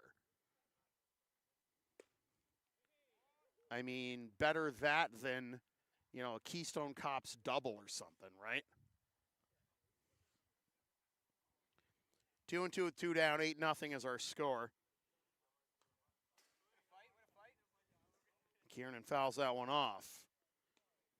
2 more here in the bottom of the fourth to extend the Blue Sox lead to 8-0 with a 5 spot in the bottom of the second, being the biggest blow so far. And great patience all game long shown by the Blue Sox, and us back here anyways, knowing the limited pitching options tonight for the Chiefs, which in their defense is not usually the case. You know, if this is your first time watching the Intercity League, do not get it twisted. This is not what to expect from your modal Chiefs Blue Sox game. If you don't believe me, go over to the Blue Sox Baseball Network that has the channel at Blue Sox ICL on YouTube. That's the channel that has the games from the last 3 years. This is off the handle the background, a short flip to second for the fourth to tires aside, and just go to Game 5 of last year's championship series. That is just a scintillating appetizer for the history of this rivalry.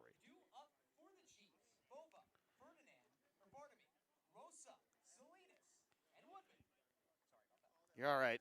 I do it all the time. Blue Sox Baseball on LSP continues Friday Night Lights this Friday, May 30th, 7:55 p.m. We'll go live for the Blue Sox and the Malden Mad Dogs. Y'all know where the subscribe button is and alerts when we go live.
Carlos Rosa to lead things off here on the top of the fifth, rather. They're coming in defensively for Teddy Juba in the bottom of the fourth.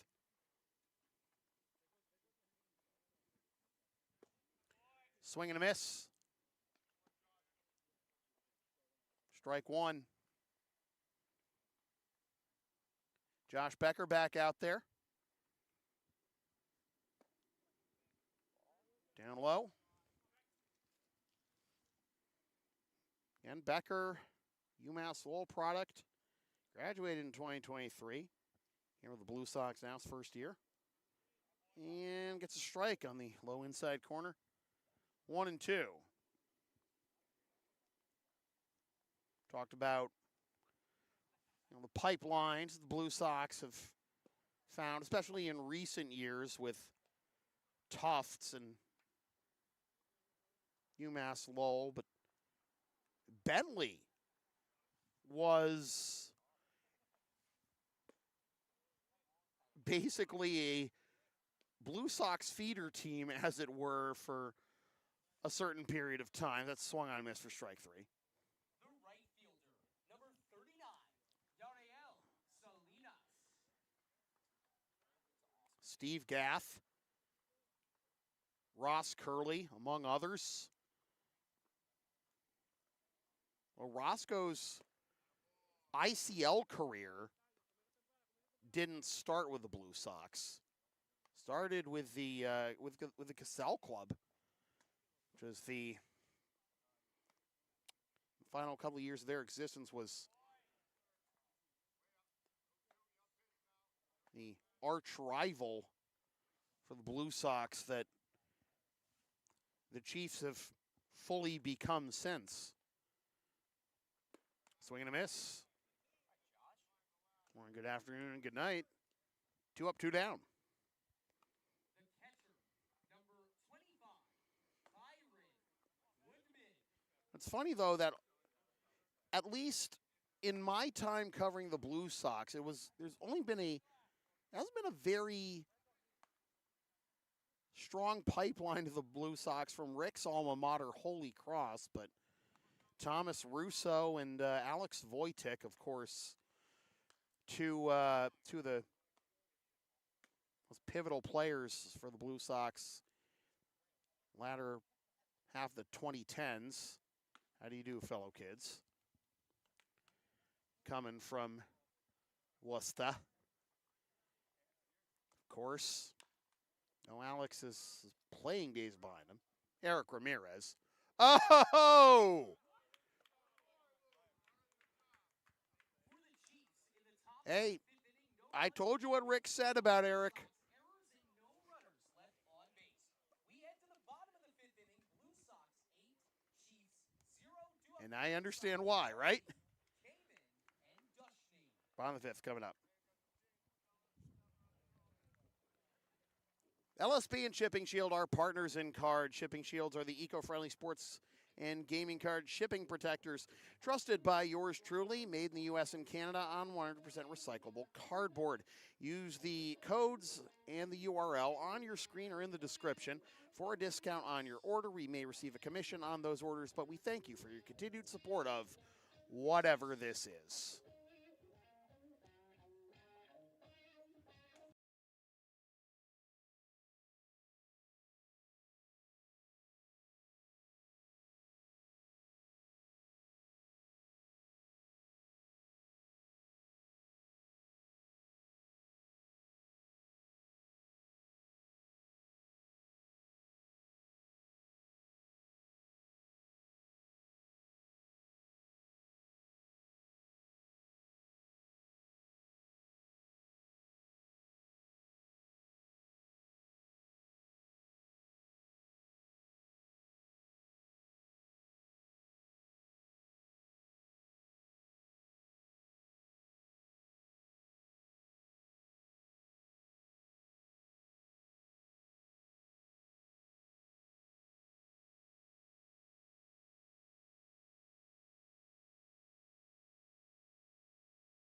name? Bruce, can I get a name?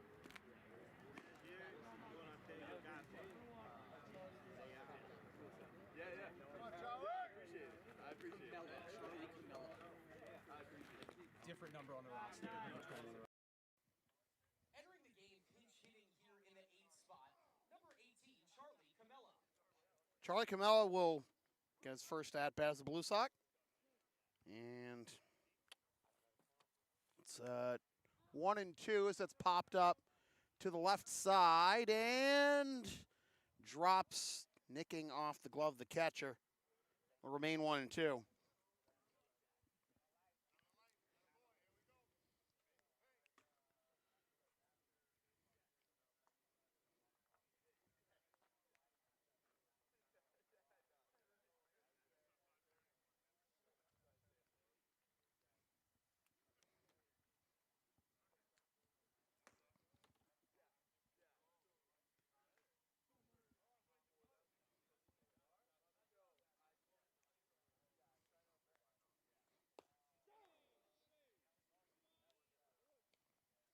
Strike three called. Camelo is down, one up, one down. Entering the game and pinch hitting in the 9-hole, number 5, Christopher Cotto. Chris Cotto will get his first AB as well.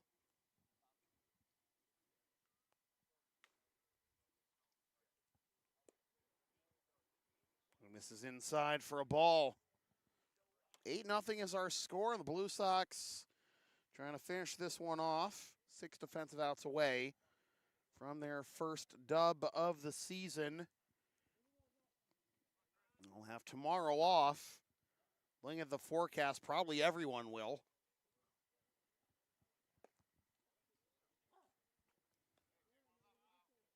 One and two. And the Mad Dogs come to town Friday Night Lights. Outside for ball. It is 2 and 2.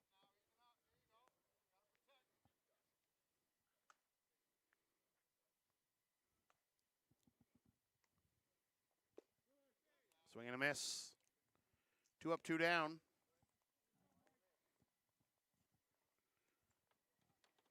Pinch hitting in the number 10 hole for the Blue Sox, number 31, Brian Acosta. Here is Brian Acosta getting his first cuts of the 2025 season.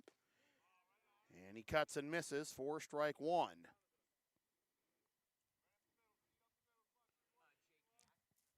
Costa last year /211, 268, 237. Golfs this one into right, but that will be tracked down for a 1-2-3 inning for the Andre Chiefs. Lexington Blue Sox still leading after 5, 8-0. No hits, no Chiefs errors, and no runners left on base. We head to the top of the 6th inning. Blue Sox 8, Chiefs 0, due up for the Chiefs, Rodriguez, Soares, and Bova. Advertising opportunities are available on LSP. Sponsor our content for as little as $25 a spot, whether you want to promote a business, product, or event, or send a message of support to a player, team, or coach. Email yours truly, samfeelypbp@gmail.com for all the deets.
Pitching for the Blue Sox, the right-hander, number 39, Cole Donato.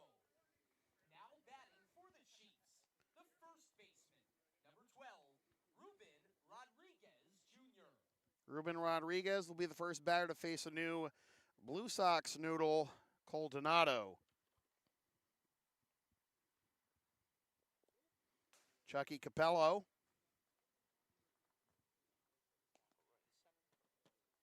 In the game now at short, and Jake McElroy in the game in center. Defensive changes for the Blue Sox. As Rodriguez looks at a strike. Now you see this 8-0 score, and if you're a long-time ICL follower, you think, wow, the Chiefs falling off or something? Or if you're relatively new to the ICLs, like, these guys are the champs. These guys are arch rivals. Are you sure? All I will say is, don't even take this result with a grain of salt. This is an outlier. Luke Ward also in the game, by the way, for the Blue Sox out first base. That's swung on and missed for strike 3. Rodriguez out. The pitcher, number 31, Michael Soares. Michael Soares, who done well on the mound since taking over. Again, I mentioned how this is an outlier when it comes to how these teams generally match up against each other.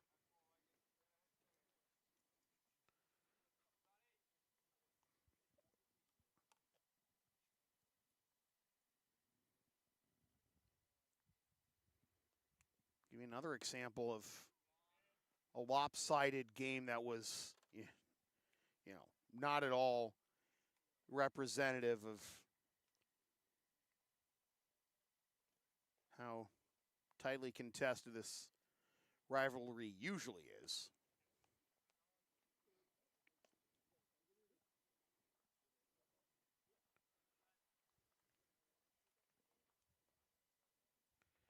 And take you back to June 15th, 2023.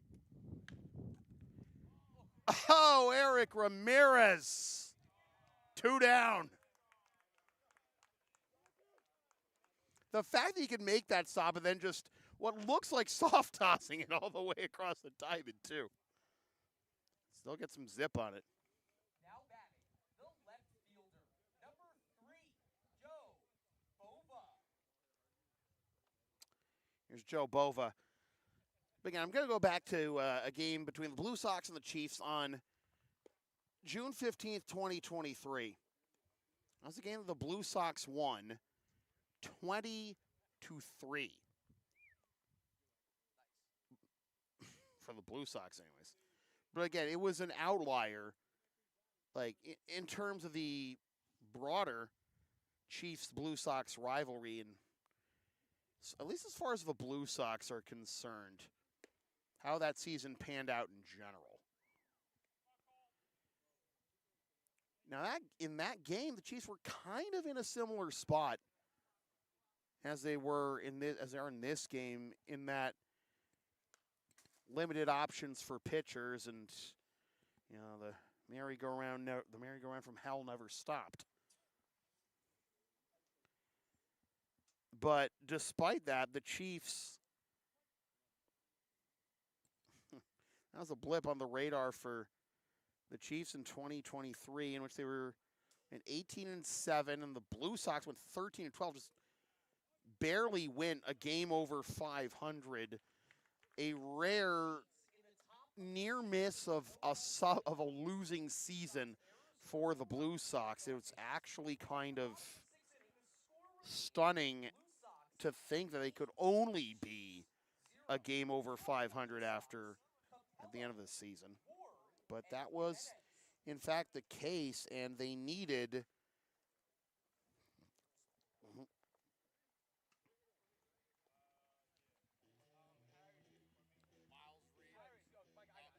Yep.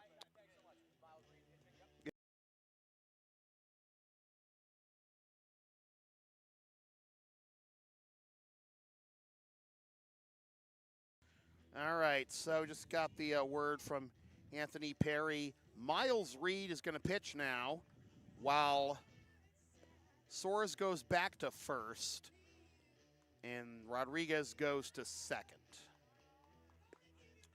More rambling in just a moment. When I say LSP has something for everyone since 2011, I, by God, mean it. Sports, live events, pet sitting and walking, tech, health, errands, and a whole lot more. Find our Thumbtack page or visit us at Linktree LSP37 or email yours truly so we can proceed to give you what you need.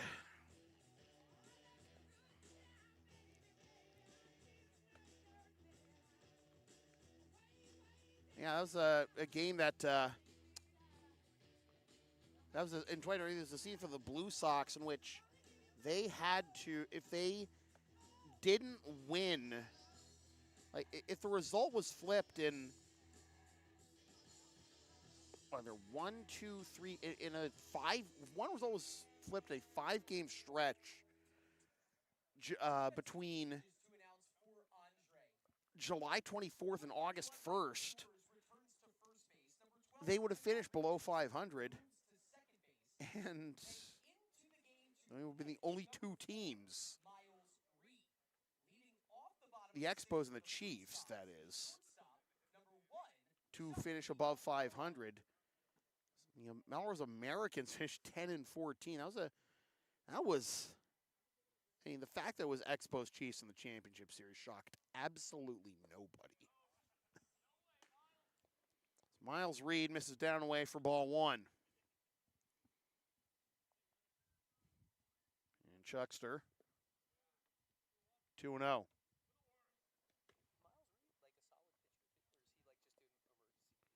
I have to imagine it's the latter. I mean, he's clearly not Brett Phillipsing it out there.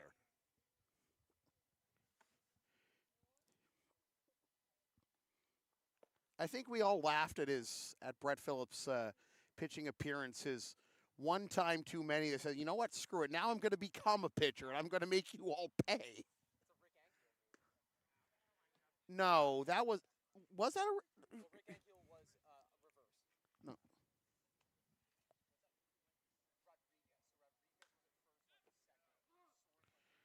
Popped up into foul territory, and that'll get out of play, out of the reach of Soares.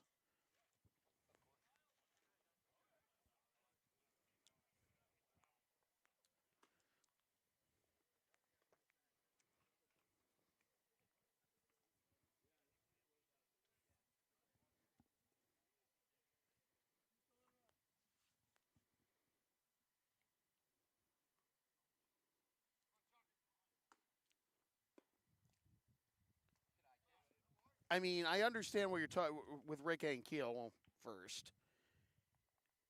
Here's Luke. Now batting for the Blue Sox, the first baseman, number 19, Luke Ward. Who can forget that game in the NLDS against the Braves where Rick Ankiel completely lost it. And speaking of losing something, Miles. He's trying to pelt VZ. What's going on? I don't know. Sometimes you got to lean into it. I mean, the chaos, not the pitch. Number 48, Harrison Tucker. Jose Tabata flashbacks.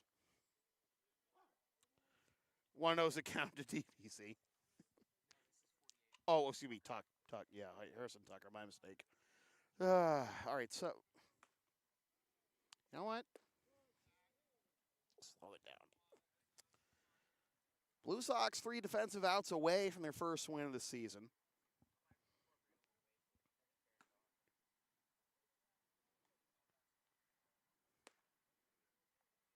But Chris, are you telling me that Rick Ankiel legitimately switched to hitting to spite people, or? But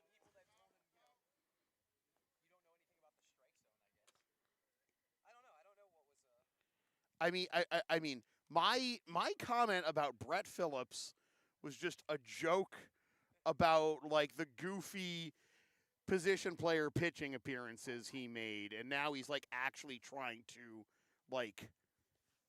reinvent himself as an actual semi decent serious reliever.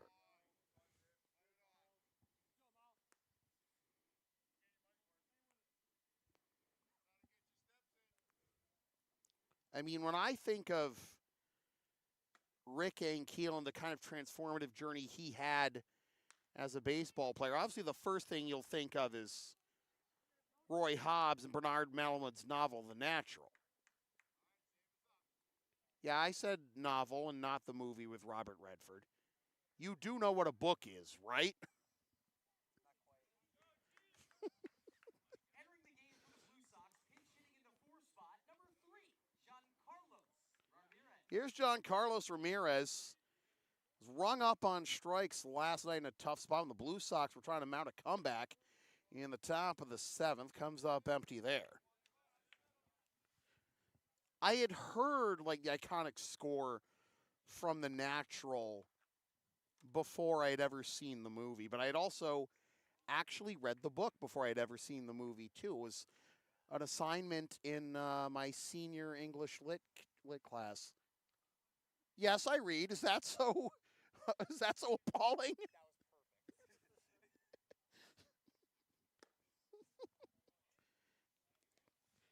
Did you read the novel, the Natural, dear? Okay.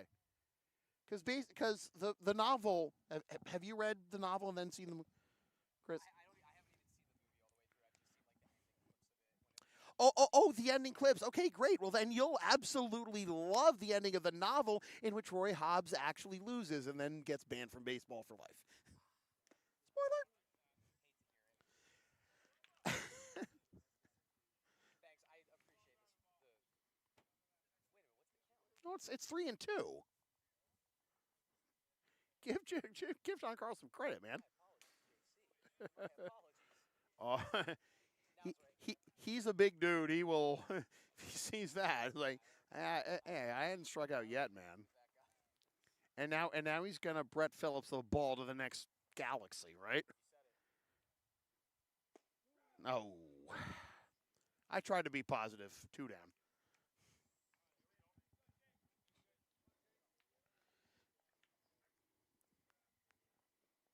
Now batting the center fielder, number 9, Jake McElroy. Here's Jake McElroy. Holy cross in the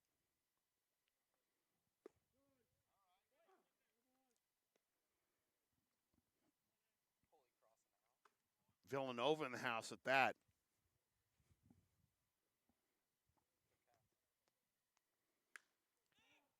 It'll shallow left, and that'll be caught for the out that retires the side. Closing time for the Blue Sox, up 8-0. For the Blue Sox, the bottom of the 6th inning, no runs on no hits, no Chiefs errors, 1 runner left on base. We head to the top of the 7th inning with the score: Blue Sox 8, Chiefs 0.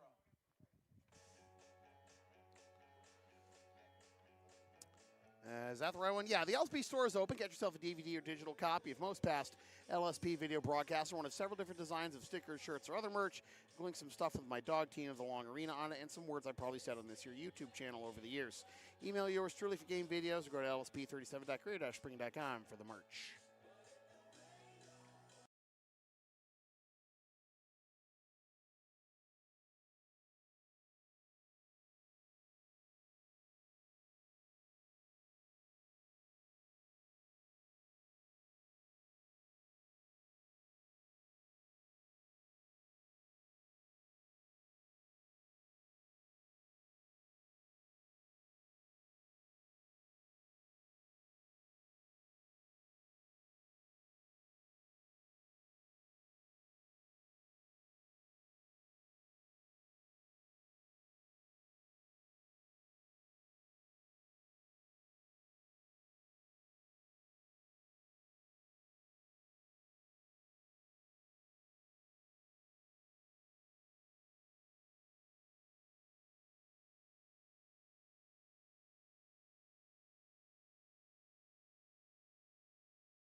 Now pitching for the Blue Sox, the right-hander, number 43, Brian Gare.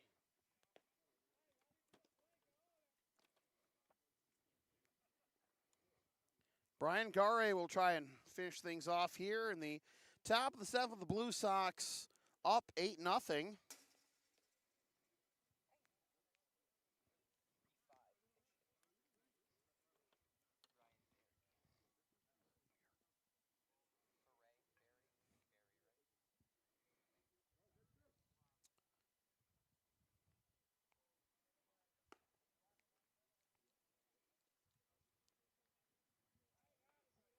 Entering the game now, pinch hitting for the Chiefs, number 35, Ryan Berry.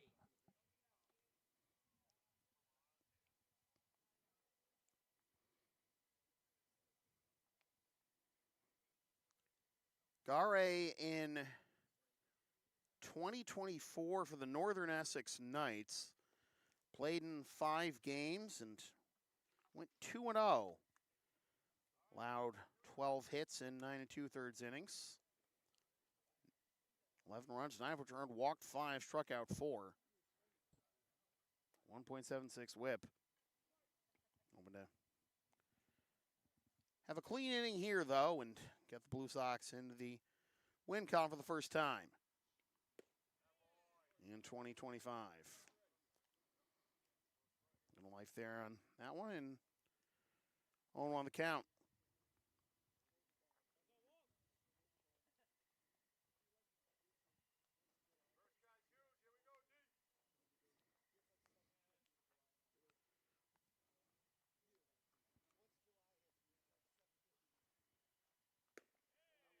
Just missed for a ball, 1-0.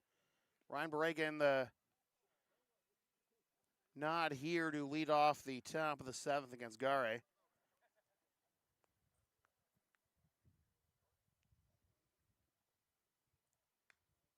Fouls that one into the screen, and the count will be 1-2.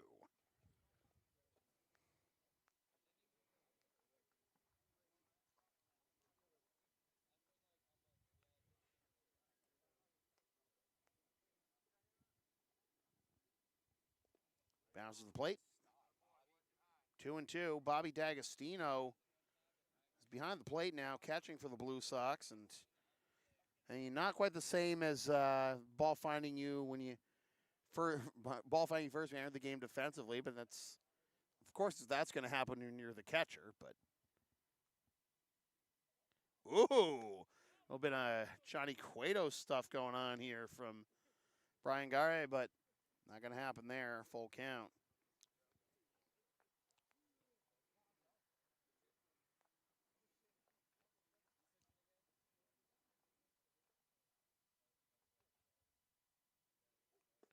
More conventional delivery there, and he gets Barre looking, 1 up, 1 down.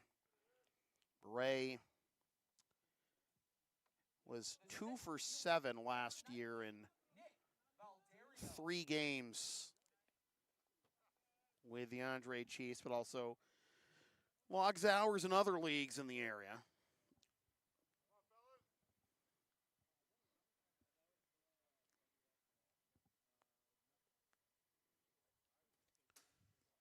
Slung the backstop, and it is 1-0.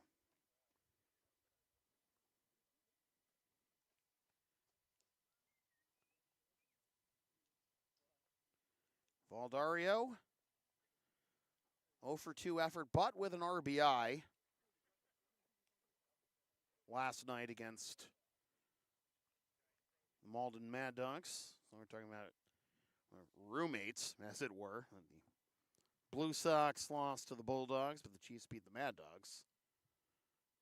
Swing and a miss. Strike 1. 3.05 average last year in the ICL for Valdario.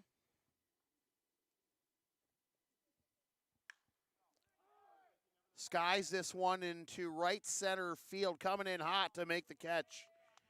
Is the right fielder, 2 down. And Miles Reed, last chance.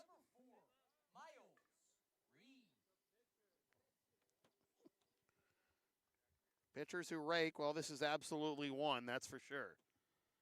Miles has quickly become one of the best players in the ICL last couple of years.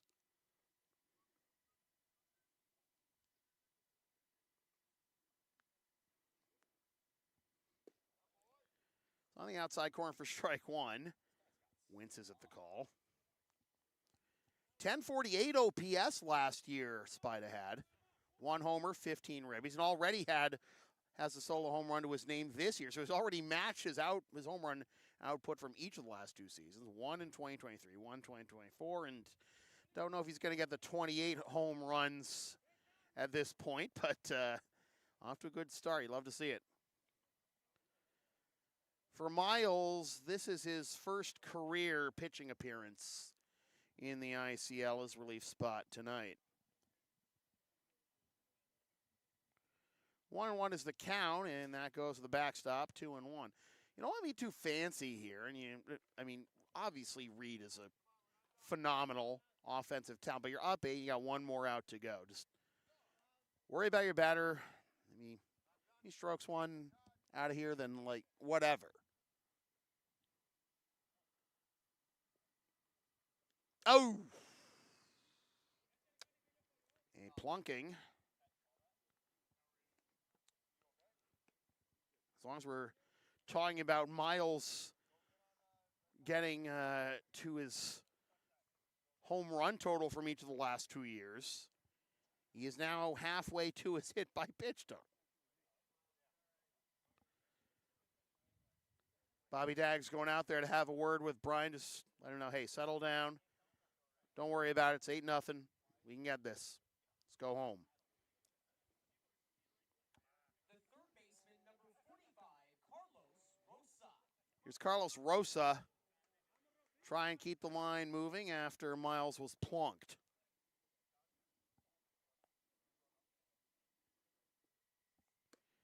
Upstairs for a ball. 1-0.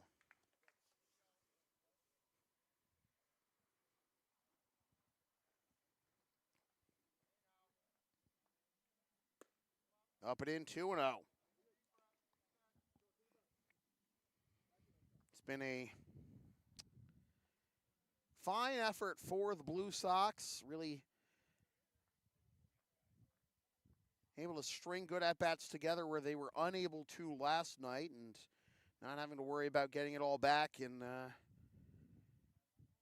final turn at bat, as they are 1 out away from finishing this one off. But Gare behind Rosa right now, 3-0.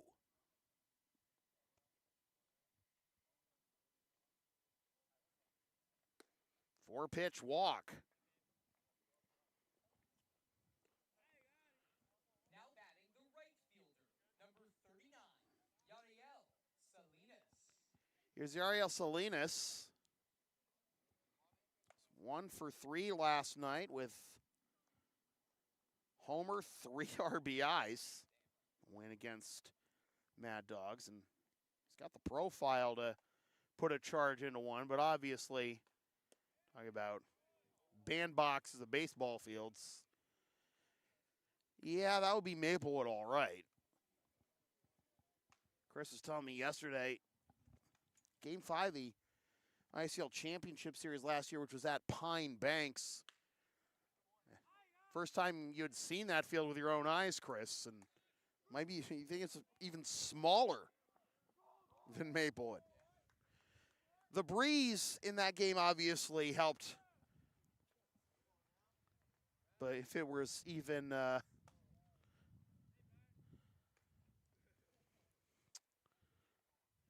didn't really factor much, obviously, in regulation. 1-1 after 7, but it's that 8th inning where things got crazy, where the Chiefs finally came away with a win and the ship. RBI double makes it 8-1. Byron Woodman takes a strike. 0-1.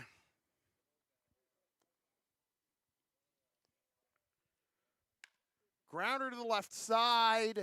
Bobbled at short. Everybody's safe. 8-2. The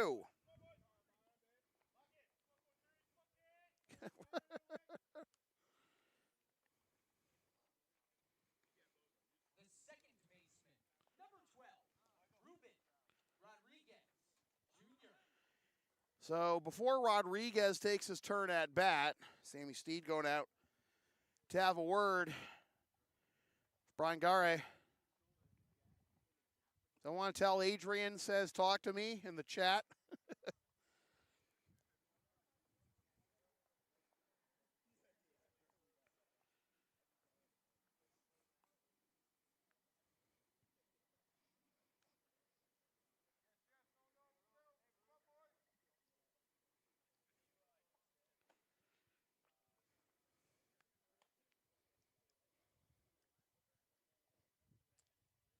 Swing and a miss.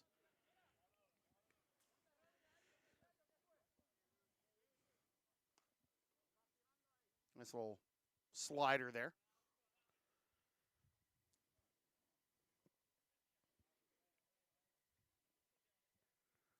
Oh, lean on it.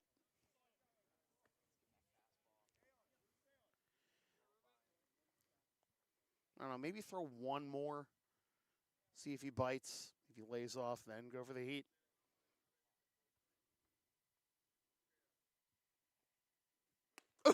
Well, yeah, fastball, but yeah, cat and mouse. I mean, I was I leveled, but almost came and got him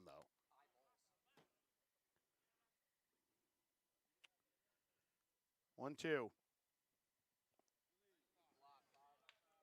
Must have hurt us with the thought process there. Okay, he's got the. All right, he's gonna go upstairs, then he'll go downstairs and lay it off, and yeah, that one's on us.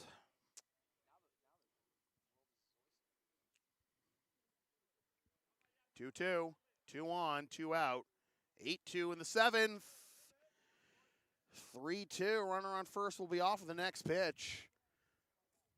No one really warming just yet in the Blue Sox bullpen, although we have someone ready to go. There's the noodle. All right. No one warming, but someone ready is in fact the case, it seems. Payoff. Here it is with the runner going from first. Spoils it. Do it again.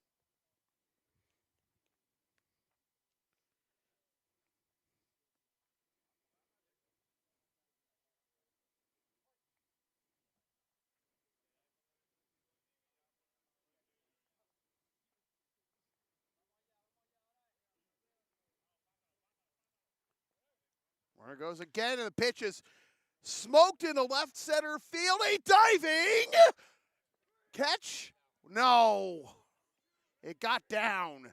2 runs will score. And laid out, but it's a 2-run double. And don't look now, folks, but the Andre Chiefs are in business.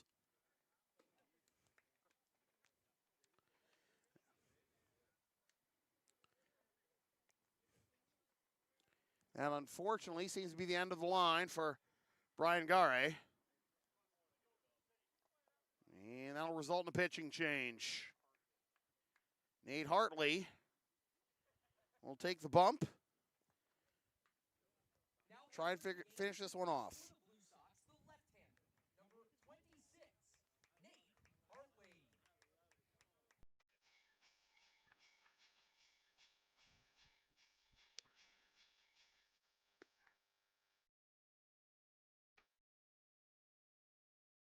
Hartley, left-hander.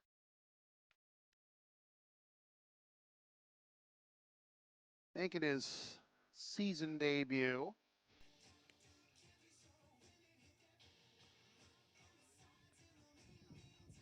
Last couple of years with the Blue Sox, he combined 18 1/3 innings and a 1.091 whip and a .764 ERA.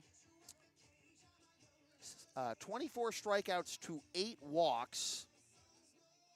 2 earned runs in 18 1/3. And 12 hits.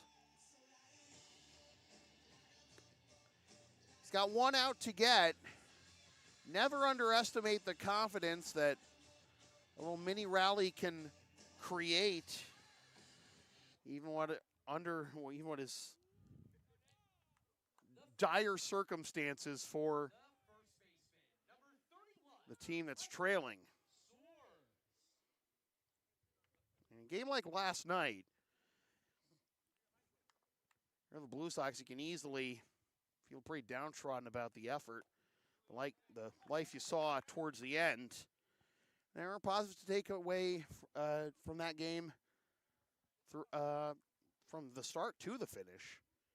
The same could be said here with the Chiefs, but in both teams' cases, you hate to have that happen and then just have the first 2 games of the year be a wash. Looks like both teams will be 1-1 in a matter of moments. Hartley comes set. Grounder to the left side. Scooped it short. On to first. Not in time. Or will they? Now batting the left fielder, number 3, Joe Bova. Here's Bova. When he can drive in Bova D's runners. Runners at the corners. 2 down. Outside for a ball. Wonder if Teddy left. Hope he's watching the finish. Oof, boy. Slow it down, man. That was...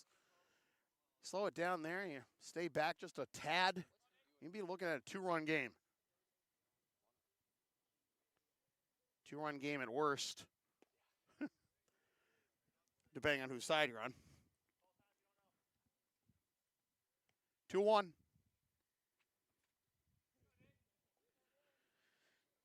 Runners at the corners. It was an 8-0 game in favor of the Blue Sox going into this top of the 7th.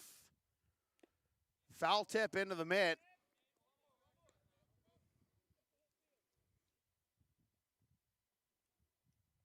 Unable to get the last batter, though. Can Hartley get Bova? 2-2. Here it is. Into left field, dying quick, a sliding, tumbling. No, it's not a catch. Another diving effort in the outfield, unsuccessful, and it's 8-5.